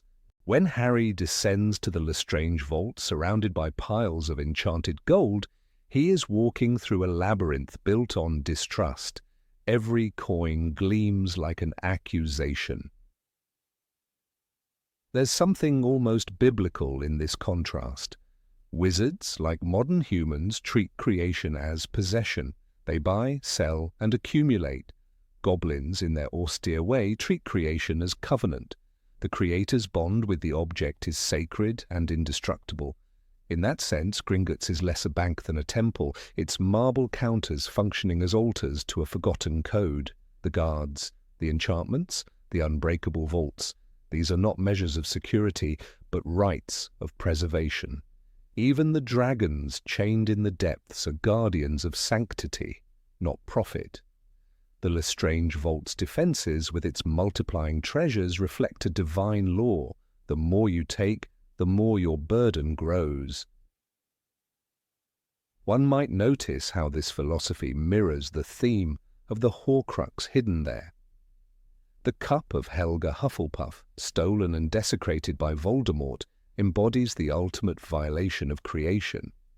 A Horcrux is the corruption of the sacred act of making. It twists life into possession. Voldemort takes what should belong only to the divine and turns it into property, his own immortality. The fact that this object rests inside Gringotts is no coincidence. The vault becomes the stage where two kinds of sacrilege meet, Voldemort's crime against the soul and humanity's crime against creation. It is fascinating how Griphook's betrayal of Harry's group echoes this theme. Many readers see his act as greed or revenge, but it is better understood as an assertion of his own moral code. When he claims the sword and leaves the trio to face the dragon alone, he is reclaiming what, in his eyes, was never theirs. For him, keeping his word to his people outweighs loyalty to any wizard. It is a grim justice, one that feels cruel to the heroes, but righteous to him. His morality is not corrupt, it is alien, and Gringotts, in all its splendour and cruelty, stands as the embodiment of that alien morality. In The Philosopher's Stone, when Hagrid first takes Harry into Gringotts, he says, "If anyone tried to rob it, they'd be mad to try." On the surface, it's a humorous remark about the bank's security, but in retrospect it reads like a prophecy. Robbing Gringotts is madness not because of the danger, but because it is an assault on the very essence of magic. Harry, unaware of the ancient taboo, breaks into a place where every object remembers who made it and for what purpose. The entire underground erupts in rebellion, as if the stones themselves are enforcing the goblin law. Respect the maker or face the curse of possession. There's also an interesting symbolic layer in the way Harry escapes, by freeing the dragon. The chained creature, blinded by years of servitude, bursts through the marble ceiling, tearing open the illusion of human control. In that moment, freedom comes not from wealth or cleverness, but from releasing what was bound. The goblin law of creation finds a strange echo in that act, liberation through respect. The dragon, a living embodiment of raw magic, becomes the unspoken judge between humans and goblins. Throughout the series, Rowling paints goblins with complexity, often through subtle gestures. They are not villains, though their coldness may seem cruel. When Griphook eyes the sword, when he refuses to be touched, when he speaks of ownership with religious fervour, he is voicing a philosophy older than Hogwarts. "Wizards have taken what is ours," he says, with restrained bitterness, and behind that line lies a civilization built on remembrance. In their forges, in their vaults, goblins keep alive the principle that magic is creation, not consumption. Even the structure of Gringotts reflects this. Its dizzying elevators, winding tunnels, and impossible depths evoke Dante's descent into the Inferno, a journey through moral and metaphysical strata. Every vault is a layer of temptation.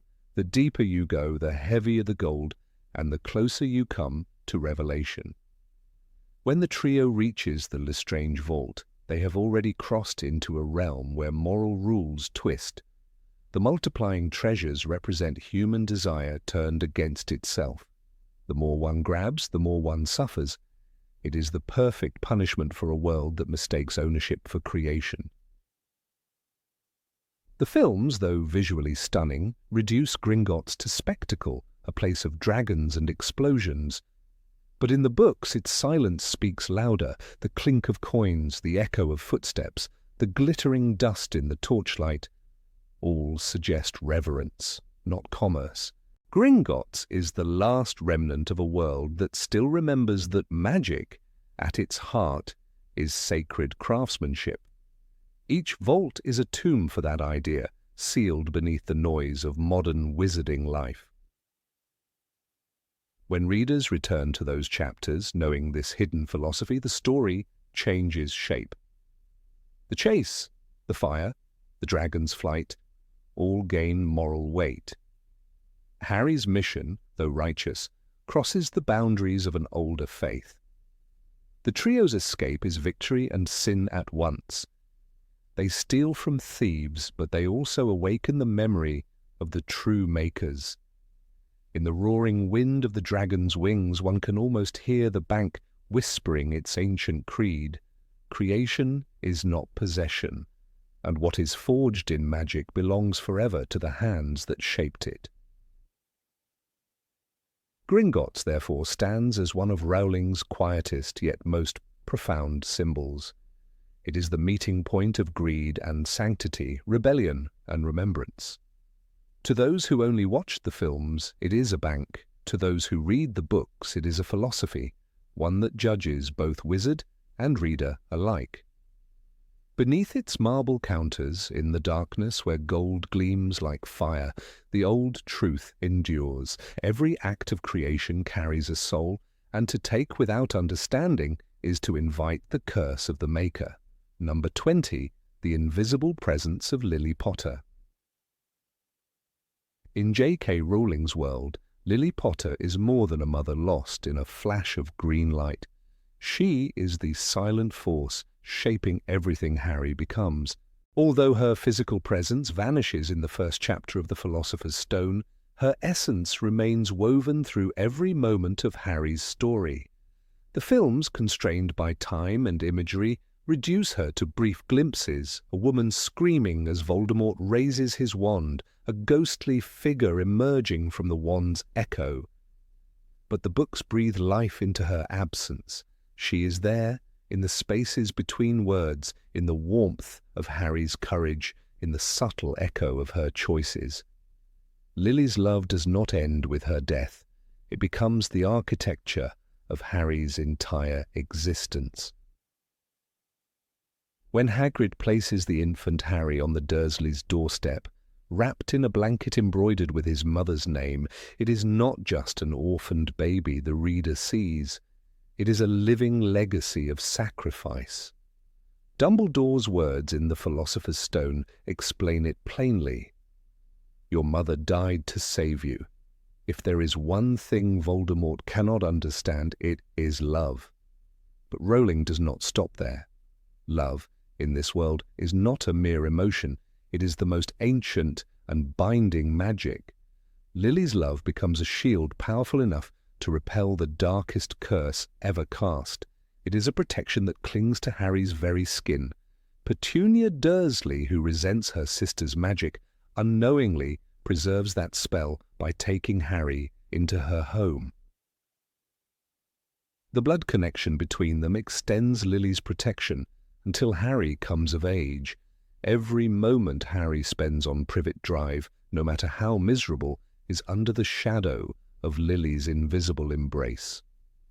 Readers who look closely will see how Lily's presence subtly reappears through Harry's traits. The most obvious are his green eyes. "You have your mother's eyes," nearly every adult tells him. It becomes a mantra repeated through 7 books. But those eyes are more than physical resemblance. They are a narrative mirror. When Harry looks at others, he sees with her empathy. It is Lily's gaze that guides his moral compass. He spares Peter Pettigrew in The Prisoner of Azkaban, not because Pettigrew deserves mercy, but because Harry cannot bear to mimic the cruelty that took his mother's life. "I don't reckon my dad would have wanted his best friends to become killers, just for you," he tells Sirius and Lupin. In that moment, it is Lily's mercy speaking through him. Lily was not simply a loving mother, she was a gifted witch. Slughorn remembers her as one of my brightest students, excelling at potions and charms of protection. These are not arbitrary details, they shape Harry's destiny. It is no coincidence that potions becomes the subject that links him to both Snape and his mother, binding love, guilt, and redemption into one thread. In The Half-Blood Prince, when Harry brews the draught of living death with near perfection, it is not only because of the prince's notes, it is an echo of Lily's natural intuition. Her magical strength was never about dominance, but about care, healing, defending, nurturing. These are the very qualities that define Harry's path. He fights not to conquer, but to protect. His greatest power, like hers, is self-sacrifice.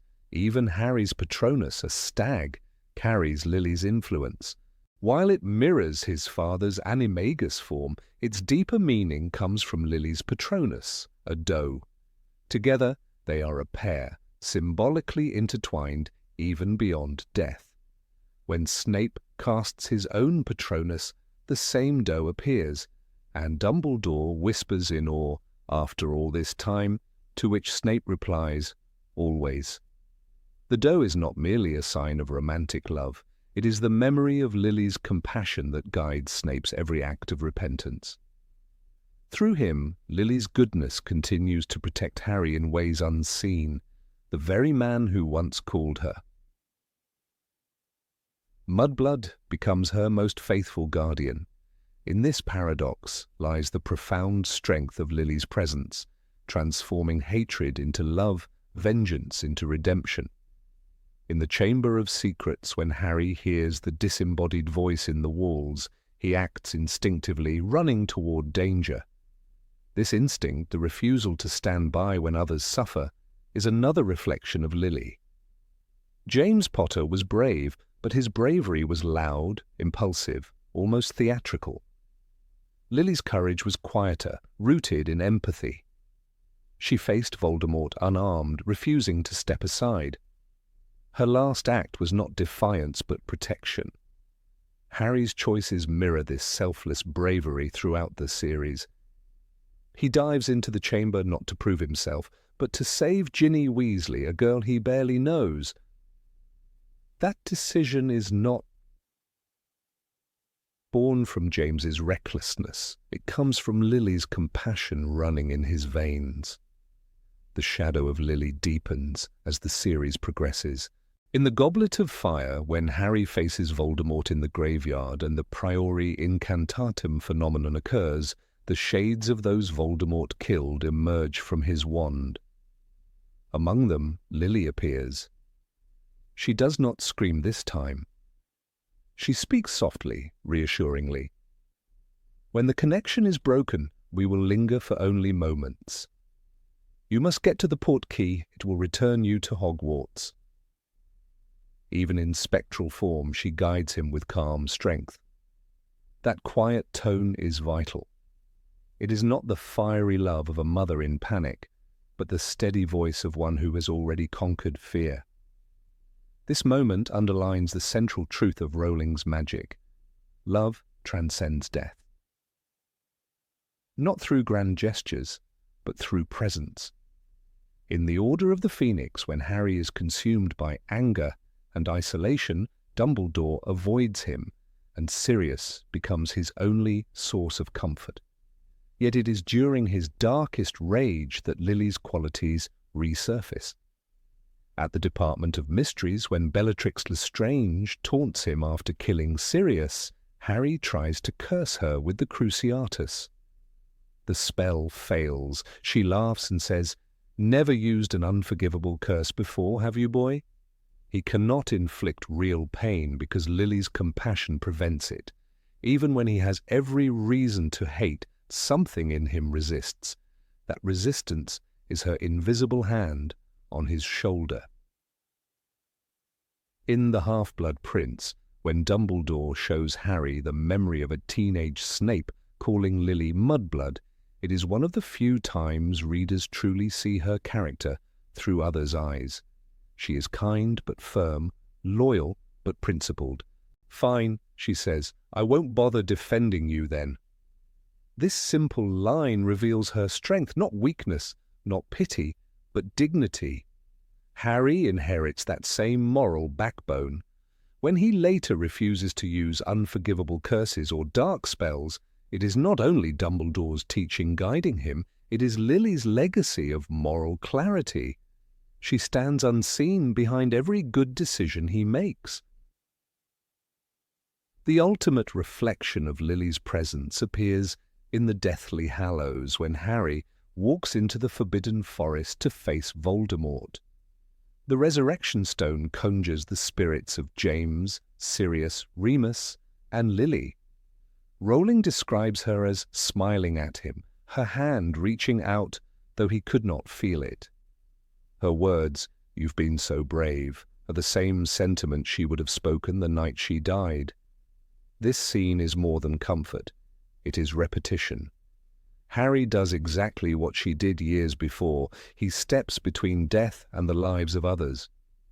But this time he understands the power of that act. He knows that real victory is not in surviving, but in choosing love over fear. Lily's influence extends even to Voldemort's downfall. When he tries to kill Harry once more, the curse rebounds because Harry, protected by his mother's sacrifice and his own, has become untouchable to the Dark Lord. "I am not afraid to die," Harry says in that final confrontation. It is the ultimate echo of Lily's defiance. Her protection began the circle. His acceptance of death closes it. The same magic that once saved the infant now saves the world. Dumbledore's reflection in the Deathly Hallows ties this together. He tells Harry, "You are protected, in short, by your ability to love." The ability to love is not innate, it is learned. And Harry's teacher, though long gone, was Lily Potter. Every choice he makes, every mercy he grants, every refusal to hate stems from her influence. Even his forgiveness of Snape, the man responsible for so much pain, is an extension of her compassion. When Harry names his son Albus Severus, he binds together two legacies, wisdom and repentance. But the foundation beneath both is Lily's love. There is an almost spiritual quality to Lily's presence in the narrative. She represents the unseen grace that moves quietly but persistently through darkness. Her magic does not erupt in spectacle, it whispers through the cracks of the story. Readers who return to the series often notice how her name appears at crucial transitions, as though Rowling placed her there deliberately. Each mention of "your mother" reawakens the invisible current guiding Harry toward understanding. She is not a ghost haunting him, but a soul reminding him who he is. In the end, Lily's absence is her power. She exists not through visibility, but through inheritance, the traits of compassion, courage, and sacrifice that pass from mother to son. When readers close the final book, they realize she has never truly left. The story begins and ends with her love, the one spell Voldemort could never master. It is not written in Latin or stored in a wand. It lives in the quiet places of the heart, where Lily Potter's presence, invisible yet eternal, continues to shine through the eyes of her son. Number 21. The Easter Egg of the Book of Life. In Harry Potter and the Chamber of Secrets, there is a moment so brief and so quietly placed that most viewers never notice it. As Harry walks through the dusty aisles of Hogwarts Library, his hand brushes past a stack of ancient tomes before he finds the small, plain diary that will change everything. One of those books, seen for barely a second, has a title on its spine: Magic Most Evil. It looks like just another prop, another piece of background set decoration meant to evoke the mystery of the wizarding world.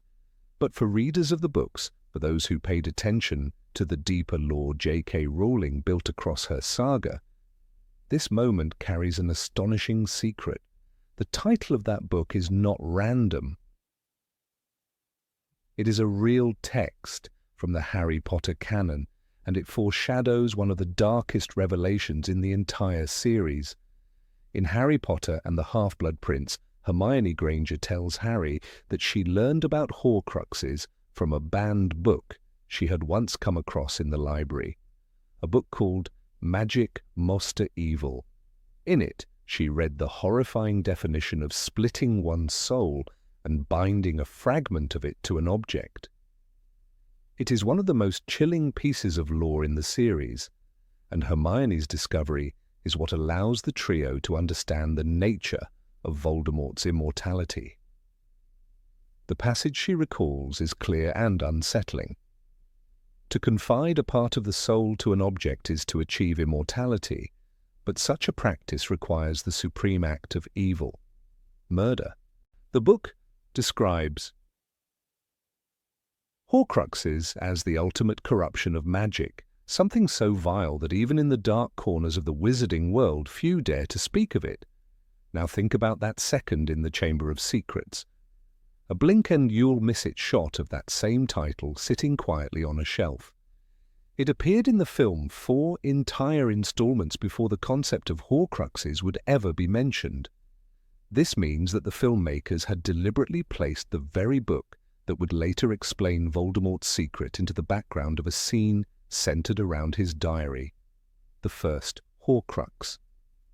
That diary in the same film opens the door to Tom Riddle's memory, a fragment of his teenage self preserved beyond death.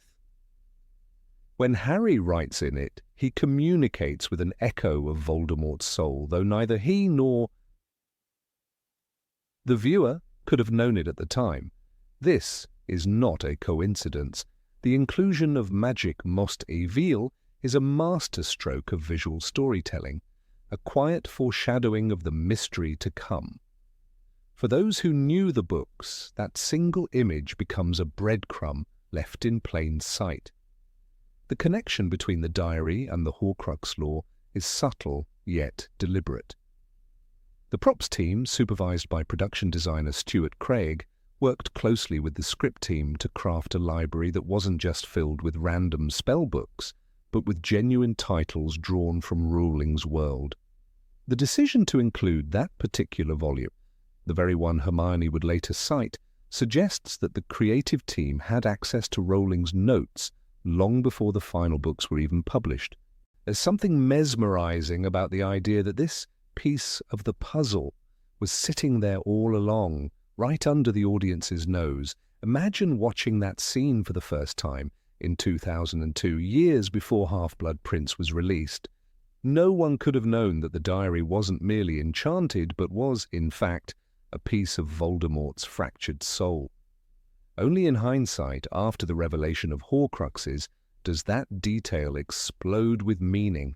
The book that contains the knowledge of how to create a Horcrux is placed within reach of the object that embodies it.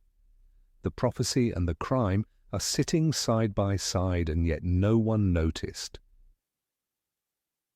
In Rowling's narrative universe, libraries are never passive spaces. They are mirrors of knowledge and danger, places where truth hides behind dust and ink.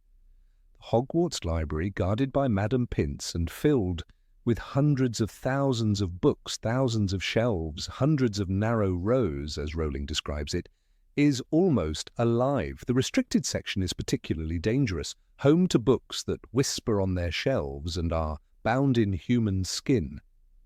It is within this forbidden zone that Hermione once found magic most evil, and it's precisely this corner that Harry explores in the film before discovering Riddle's diary. The diary itself behaves like a book, one that writes back. It's an echo of the idea that dark knowledge can corrupt its reader. When Harry opens it and writes his name, the ink sinks into the page, and Tom Riddle's voice answers from within. In that sense, the diary is both a literal and symbolic book of life, a twisted parody of resurrection. It holds a consciousness, a memory that refuses to die. The presence of magic Mostiville nearby becomes almost poetic. One book explains the horror, the other enacts it. Rowling's choice of words in describing the Horcrux process makes the connection even clearer. In The Half-Blood Prince, she writes, "The soul is supposed to remain intact and whole. Splitting it is an act of violation. It is against nature." That line, which Hermione reads aloud, transforms our understanding of the diary years later. What Harry thought was a simple, enchanted notebook is, in fact, a crime against creation. The tearing of a soul. The film's visual foreshadowing captures that truth long before the books articulate it. This level of narrative layering is rare in adaptations, where small visual details often go unnoticed or unappreciated. Yet in the Harry Potter films, the production team showed a remarkable respect for the literary source. The inclusion of magic Mostiville feels like an inside joke shared with attentive readers. It's a moment that rewards those who return to the films with new knowledge. After the revelation of Horcruxes, that brief scene in the library becomes a quiet thrill, an almost supernatural whisper from the past saying, "It was here all along." What makes this even more remarkable is that the concept of Horcruxes had not yet appeared in the series when the second film was produced. The Chamber of Secrets was released in 2002, while The Half-Blood Prince was published in 2005. This means that the filmmakers either received guidance from Rowling herself or had the intuition to include a book title that would later gain massive narrative significance. Rowling was known for maintaining close communication with the production team, offering insights to ensure continuity. It's entirely possible she suggested this particular prop as a quiet hint for the future, a secret meant to remain invisible until the right moment. In storytelling, this technique is called retrospective foreshadowing, a clue that appears insignificant until later events cast it in a new light. When viewed this way, the diary scene transforms into one of the most sophisticated examples of hidden symbolism in the series.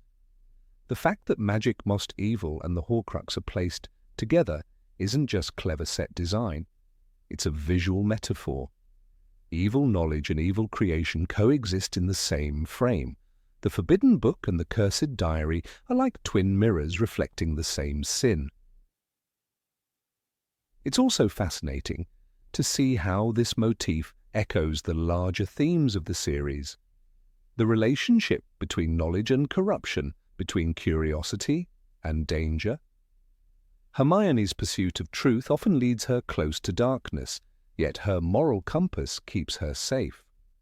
Tom Riddle, by contrast, embraces forbidden learning without restraint. The presence of magic Mostiville beside his diary is almost a silent commentary on their opposite paths. Both students, both seekers of knowledge, but only one consumed by it. Cinematically, the placement of the book works like a whispered prophecy. The shot is dark, the air filled with dust and candlelight, the sense of secrecy thick. The camera doesn't linger, it glides past the shelf as if unwilling to reveal too much. The viewer's attention is naturally drawn to the diary, the object of curiosity, while the key to understanding it sits half obscured in shadow. That's precisely what makes it so effective. Foreshadowing is most powerful when it hides in plain sight. Years later, fans returning to the film with the full knowledge of Voldemort's Horcruxes began to notice the Easter egg. Screenshots of the magic Moste evil spine began circulating online, with discussions about how early the clues had been planted. It became one of those delightful fandom discoveries, proof that the Harry Potter universe rewards obsession and close attention. In a way, it mirrors the experience of magic itself. The extraordinary hides within the ordinary, visible only to those who look closely. The Easter egg also adds a layer of tragic irony. Harry's innocence in that moment, his curiosity, his willingness to open the diary, sets in motion a chain of events that nearly kills Ginny Weasley and reveals the dark legacy of Tom Riddle. The knowledge contained in Magic Most Evil could have warned him, but it was just out of reach. The book that explains the evil sits beside the evil itself, untouched. It's a visual embodiment of the theme Rowling returns to again and again. Ignorance of dark knowledge is both protection and peril. Even now, the connection between Magic Moste Evil and the diary feels like one of those rare artistic coincidences that transcends simple production trivia. It's an echo through time, a clue from a future that hadn't yet been written, a secret that only the faithful readers would ever catch. Watching that library scene today feels almost prophetic, as if the film itself knew the shape of the story before it was told. And perhaps, in a way, it did. Rowling's world has always rewarded the attentive, the curious, the ones who read not just the lines, but the spaces between them. The spine of that book, half hidden in shadow, was waiting there all along. A whisper from the darkness, carrying the knowledge of the soul's corruption long before anyone dared to name it. Number 22. Trelawney's Silent Prophecy. In The Prisoner of Azkaban, Professor Sybil Trelawney often appears as a figure of ridicule, a fluttering woman lost in incense smoke, predicting doom over teacups and seeing death in the bottom of every cup. Her dramatic flair, her wide eyes magnified by crystal lenses, and her trembling voice make her a convenient comic relief in the otherwise tense story about betrayal, friendship, and fear. Students mock her, McGonagall dismisses her, and even Dumbledore smiles with mild indulgence. Yet hidden beneath that haze of absurdity lies one of the most haunting and overlooked truths of the entire saga. A silent prophecy whispered when no one was meant to hear it, that would later reshape the fate of the wizarding world. When Harry Potter climbs up the narrow staircase to her candle-lit tower room during his divination exam, he expects nothing more than another session of guesswork. He has already learned to play along with her act, inventing dramatic deaths or ominous signs to please her eccentric taste. But as he finishes and turns to leave, something extraordinary happens. The room seems to darken, her body stiffens, and in a deep, rasping voice, utterly unlike her usual airy tone, she speaks. The Dark Lord lies alone and friendless, abandoned by his followers. His servant has been chained these 12 years. Tonight, before midnight, the servant will break free and set out to rejoin his master. The Dark Lord will rise again with his servant's aid, greater and more terrible than ever he was. Then she collapses, unconscious. It is one of the eeriest scenes in the entire book. The moment feels almost supernatural, as if an invisible force had taken hold of her. The contrast between her usual whimsical prophecies, predicting deaths that never come true, and this chilling message is stark. What makes it more unsettling is how calmly the narrative moves on afterward. Harry, confused and frightened, runs to Dumbledore, but the incident is brushed aside. The The story shifts toward the escape of Peter Pettigrew, and readers are almost encouraged to forget what they just witnessed. But this precisely is the brilliance of J.K. Rowling's storytelling. She hides the future in plain sight. For those who read carefully, that strange trance was not Trelawney's first moment of genuine prophecy. Long before this, in Dumbledore's office, she had made another, the one that started everything. In that first prophecy, given years earlier at the Hog's Head Inn, she foretold the coming of the one with the power to vanquish the Dark Lord. It was overheard by Severus Snape and carried straight to Voldemort, setting in motion the murder of Harry's parents and the entire tragedy that followed. Yet that prophecy, though famous, is not as quietly powerful as this second one in The Prisoner of Azkaban.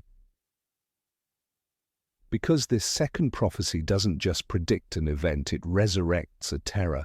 Every detail of her words unfolds exactly as she said.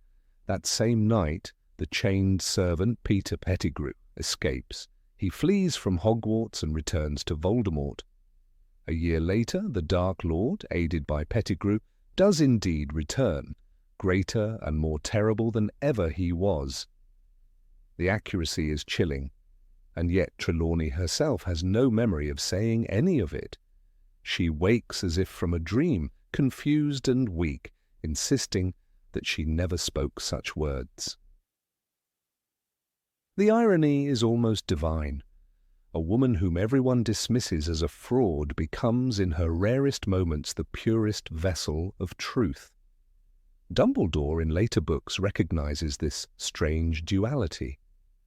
He admits that Trelawney has made only 2 real prophecies in her life, the first about Harry and Voldemort, and the second about Voldemort's return. Everything else, the tea leaves, the death omens, the talk of misfortune, is mere theatre. But those 2 moments of true seer sight are enough to alter the course of history. In the film adaptation of The Prisoner of Azkaban, the scene is included but fleeting. Emma Thompson's performance captures the trance, her voice dropping an octave, her eyes turning glassy. Yet the movie moves past it so quickly that the audience barely registers its weight. There is no lingering sense of dread, no realization of what just occurred. It becomes a curious footnote rather than a revelation. The cinematic version sacrifices this quiet, prophetic tension for pacing, leaving only readers to grasp its significance fully.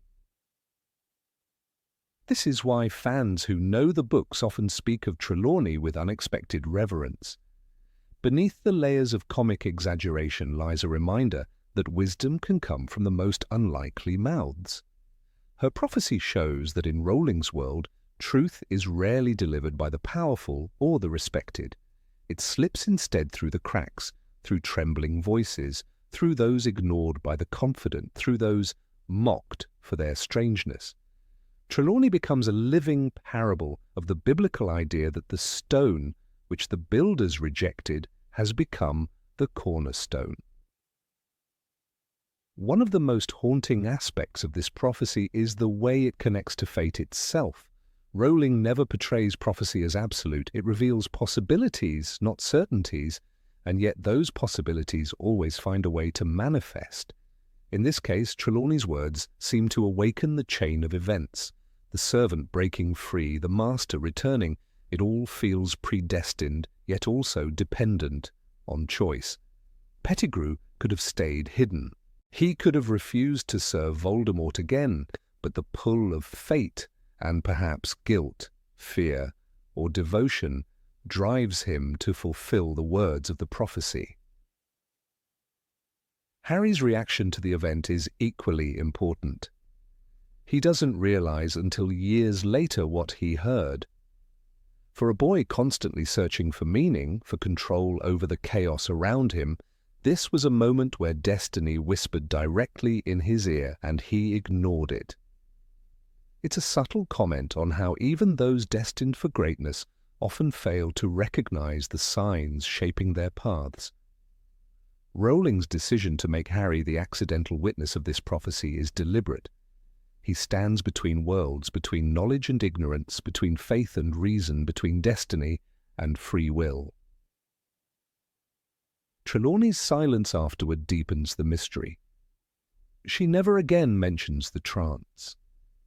She continues to predict deaths that don't occur, to mourn the fate of her students before every exam, to dramatize every sneeze as an omen of catastrophe. It's as if her consciousness refuses to remember the one time she spoke with genuine power. Perhaps this is Rowling's quiet metaphor for the cost of true insight, that the mind cannot bear to hold such knowledge for long. Like Cassandra of Greek myth, Trelawney speaks the truth, but is doomed never to understand it herself. In Order of the Phoenix, when Trelawney is nearly expelled from Hogwarts by Dolores Umbridge, Dumbledore defends her, citing her previous prophecies as evidence of her value. It's a small but telling moment. Even amid the bureaucratic cruelty of Umbridge's regime, Dumbledore acknowledges that truth cannot always be measured or controlled. The same woman who seems foolish to the Ministry once uttered the words that defined Harry's life. That is why Dumbledore shelters her, because he knows that even a flawed prophet may hold pieces of the divine. There's another layer to the scene that attentive readers catch only on reflection. The moment of prophecy occurs as Harry leaves her classroom alone, separated from his friends. It is his isolation, his physical distance from others, that allows him to witness revelation. The symbolism mirrors the pattern of the hero's journey. Truth is revealed only when one steps beyond the safety of companionship and faces the unknown alone. Harry doesn't understand this yet, but every great turning point in his life will follow the same pattern: alone in the graveyard, alone in the forest, alone before death. Trelawney's prophecy foreshadows not only Voldemort's return, but also Harry's path toward sacrifice. The tone of that scene, the whispering darkness, the stillness before her collapse, creates an atmosphere of almost sacred dread. It's a reminder that magic in Rowling's world is not always beautiful. It can be unsettling, raw, even holy in a terrifying way. Trelawney's body becomes a vessel, her voice a conduit. For those few moments, she ceases to exist as a person and becomes a channel for something larger than herself. It's one of the few instances in the series where magic feels ancient, primal and inexplicable, a glimpse into forces beyond even Dumbledore's comprehension. By the time readers reach the Deathly Hallows, the prophecy has long been fulfilled. Voldemort has risen, gathered followers and unleashed war upon the world. But the seed of that war was planted in that quiet tower room years earlier, disguised as a moment of madness from a teacher everyone laughed at. This is perhaps Rowling's most subtle commentary on fate and perception, that truth rarely arrives trumpeted by angels. It often slips in disguised as folly. Trelawney's trance becomes a symbol of hidden wisdom, of how the extraordinary hides within the absurd. In the end, Sybil Trelawney remains a tragicomic figure, lonely, misunderstood, and mocked by her peers. But for those who have read the books closely, her legacy is profound. Twice she spoke, and twice the world changed. She never knew the power of her words, never realized that the tremor in her voice shaped destiny. That is the quiet miracle buried in The Prisoner of Azkaban. That truth can dwell even in jesters, that light can flicker through the most fragile glass, and that a woman shrouded in shawls and sherry fumes once foretold the return of the darkest wizard who ever lived. Number 23, The Letter from the Cupboard Under the Stairs. When the first letters from Hogwarts begin to arrive at number 4, Privet Drive, the scene bursts with chaotic magic. Owls swoop through the grey skies over Little Whinging, fluttering around the neat chimneys of identical houses, carrying envelopes addressed in emerald green ink. To a casual viewer, it's a spectacle, a touch of humour in an otherwise oppressive world. But to those who read J.K. Rowling's Philosopher's Stone carefully, there's something quietly profound hidden among those letters. The very first one is addressed not simply to Harry Potter, but to Mr. H. Potter, the cupboard under the stairs. A detail so small yet so powerful that it reveals the moral centre of the entire series. That line, "The cupboard under the stairs," is not a whimsical label. It is a wound. It's the cruel truth of a boy forgotten, of a childhood denied light and dignity. The Dursleys made sure that Harry's existence was hidden away, quite literally, behind a door too small to stand upright in. Aunt Petunia saw him as a burden. Uncle Vernon saw him as a threat. The cupboard became the perfect symbol of their fear and contempt. And yet it is precisely that dark little place that the wizarding world chooses to recognize. Hogwarts does not address Harry as a nameless orphan. The school, or rather the ancient magic that governs it, acknowledges him exactly as he is, where he is. It finds him even when no one else ever has. In Rowling's world, magical letters don't travel by ordinary rules. They seek and they know. When the caretaker Argus Filch receives deliveries, or when Sirius Black sends a letter to Harry through Hedwig, the principle remains. The magic of correspondence recognizes identity beyond geography.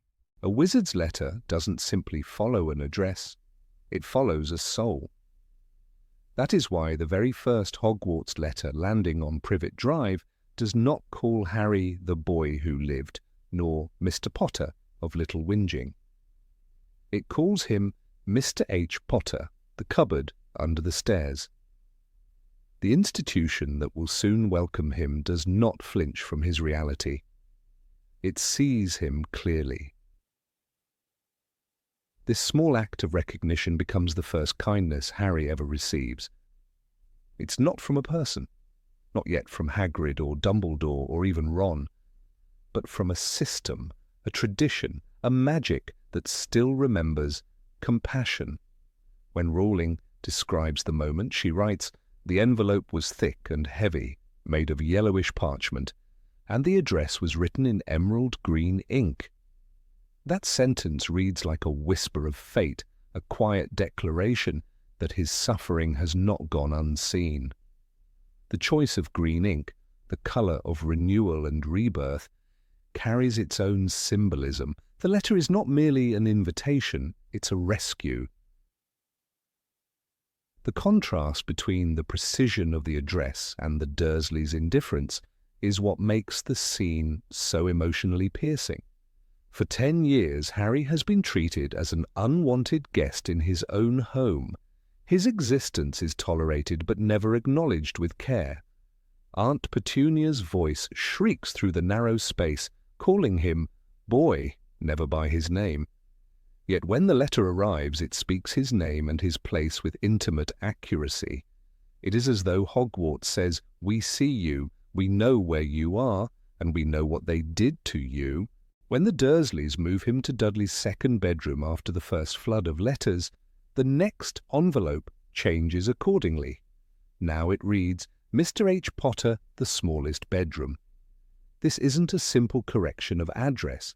It's the school adjusting to his situation in real time, proof that the magic observing him is alive and alert. The house may be closed off and secretive, but Hogwarts' gaze cuts through the walls. There's something deeply moving about that quiet surveillance, not of control but of care. Harry, who believes he's utterly alone, is being watched by forces that refuse to forget him. Rowling's detail resonates beyond the narrative. It captures one of the central philosophical ideas of the series, that magic, in its purest form, is a reflection of empathy. The wizarding world is not perfect, far from it, but at its best, it operates through recognition. Whether it's the sorting hat reading a student's heart or a Patronus revealing the caster's inner strength, the magic of Harry Potter responds to identity. The letter under the stairs is the first expression of that principle. It recognizes Harry's hidden worth long before anyone else does. The cupboard scene also foreshadows the themes of belonging and home that define Harry's journey. At that moment, his home is a cramped, dusty space filled with spiders. Yet that very place becomes the starting point of his transformation. By the time he steps into the Great Hall for the first time, surrounded by candles and enchanted ceilings, the memory of the cupboard under the stairs feels like a distant shadow, but one that shaped his gratitude and humility forever. He never forgets where he came from, and that's what makes him different from those who were born into privilege, like Draco Malfoy. The moment also works as a quiet act of defiance by Hogwarts itself. The school's magic undermines the Dursleys' attempt to erase Harry's identity. They can lock his door, they can forbid him from asking questions, but they cannot make him invisible. Every letter that arrives, every owl that swoops through the grey morning, is a declaration of truth. Harry Potter exists and he matters. As the book says, letters kept coming, though the Dursleys did everything they could to stop them. It's not just about persistence, it's about moral resistance. There's something haunting about imagining those letters piling up on the doormat, each one whispering the same truth into a house built on lies. The Dursleys' normal world, with its drills, lawns and beige curtains, is being invaded by messages of recognition. The magical world is literally breaking through the walls of repression. Every envelope that lands is a rebellion against cruelty. And yet, it's not an aggressive rebellion. It's gentle, persistent, almost tender. The letters do not demand, they invite, they say, "Come home." When Hagrid finally arrives to deliver the message in person, the emotional weight of that first address becomes clear. The half-giant doesn't just bring an invitation, he brings validation. By then, the cupboard is behind Harry, both literally and symbolically. He has been seen, named, and claimed. The wizarding world has acknowledged the child under the stairs, and in doing so, it has reclaimed him from neglect. That's why Hagrid's words, "You're a wizard, Harry," resonate so deeply. It's not merely an announcement of ability, it's a statement of identity. The letter from Hogwarts, with its humble yet piercing address, also serves as a mirror for the reader. Everyone, at some point, has felt like the child under the stairs, unseen, unheard, forgotten by those who should have cared. Rowling transforms that universal feeling into a moment of redemption. Magic, in her world, is not just power, it is recognition. The act of naming, of knowing where someone truly lives, becomes a kind of salvation. Hogwarts doesn't send letters to the rich or the favoured, it sends them to the overlooked, to the ones who need to believe they belong somewhere. Even in the later books, echoes of that first letter remain. When Harry returns to Privet Drive in Order of the Phoenix, he glances toward the cupboard, and the narration reminds us that it's still there, empty now but not forgotten. It's as if the space itself has become a relic of transformation, proof that even the smallest, darkest corners of the world can give birth to light. The magic that once found a boy under the stairs will later find a boy lost in grief, on the run, or in battle. It always knows where he is. For readers who caught that small detail, the address on the envelope is not just a narrative flourish, it's a thesis statement. It tells us that the world of Harry Potter values every individual, even the most hidden. It tells us that true magic begins with seeing people as they are, not as society categorizes them. In the end, That's what separates the world of Hogwarts from the world of the Dursleys. Empathy over denial, curiosity over fear. The cupboard under the stairs may be small, but it holds the first spark of the most powerful kind of magic there is, being seen. That's why when we think back to those owls swirling over Privet Drive, we realize that they weren't just delivering letters, they were delivering justice.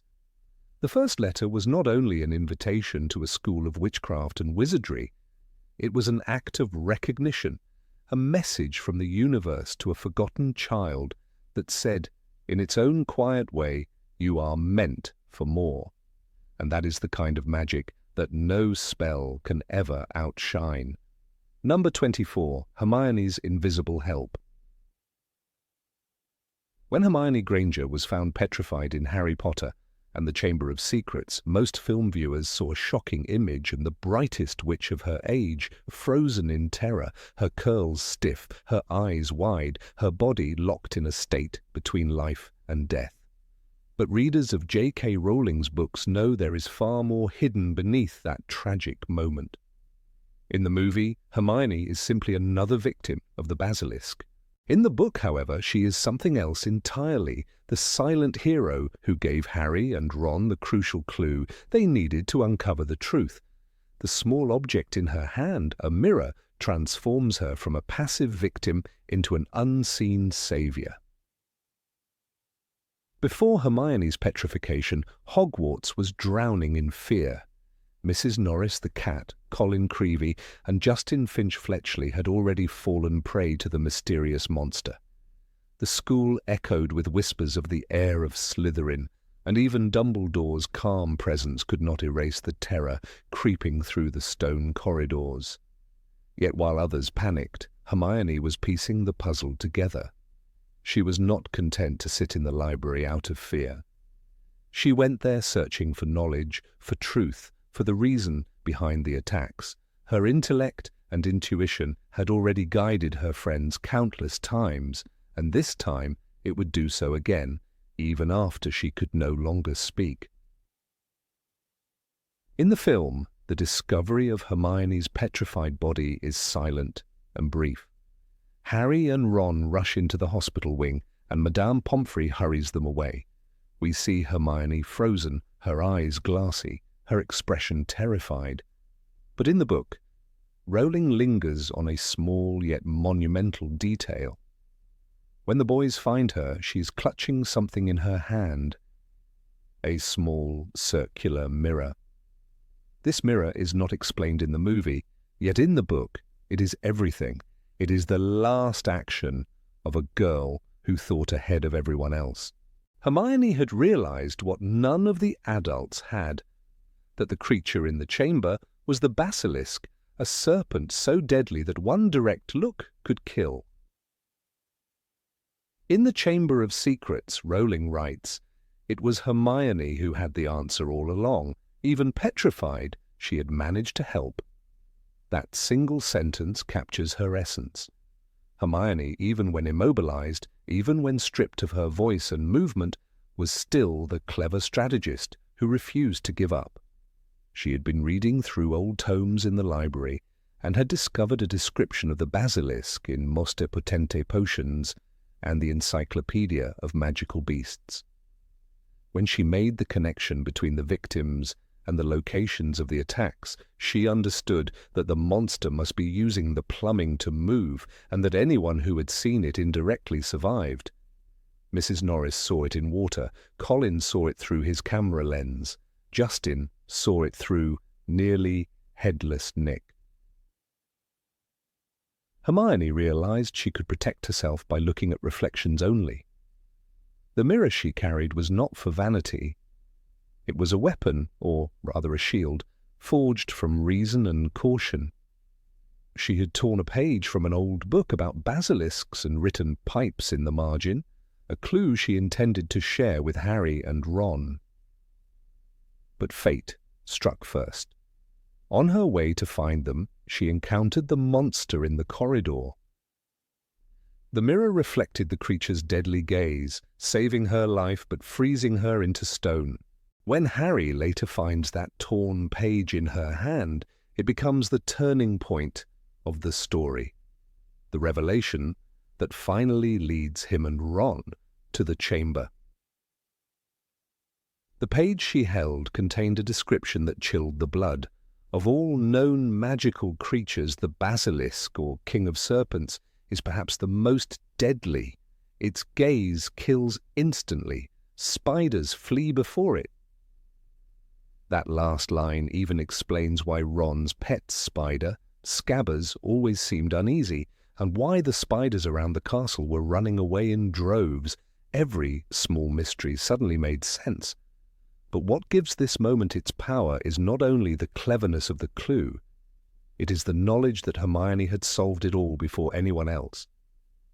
She had reached the truth alone through study and logic, and had left behind a silent message for her friends. In the film version, this depth is lost. Viewers see Hermione's petrified figure, but the camera never lingers on her hand. There is no mirror, no torn page, no silent cry of warning. Without these details, she becomes merely a victim of circumstance. But the Hermione of the books is never merely anything. She is always a step ahead, always calculating, always sacrificing. The mirror in her hand symbolizes everything that defines her: intellect, courage, and love disguised as reason. It is the invisible thread connecting her to Harry and Ron, even when she can no longer speak.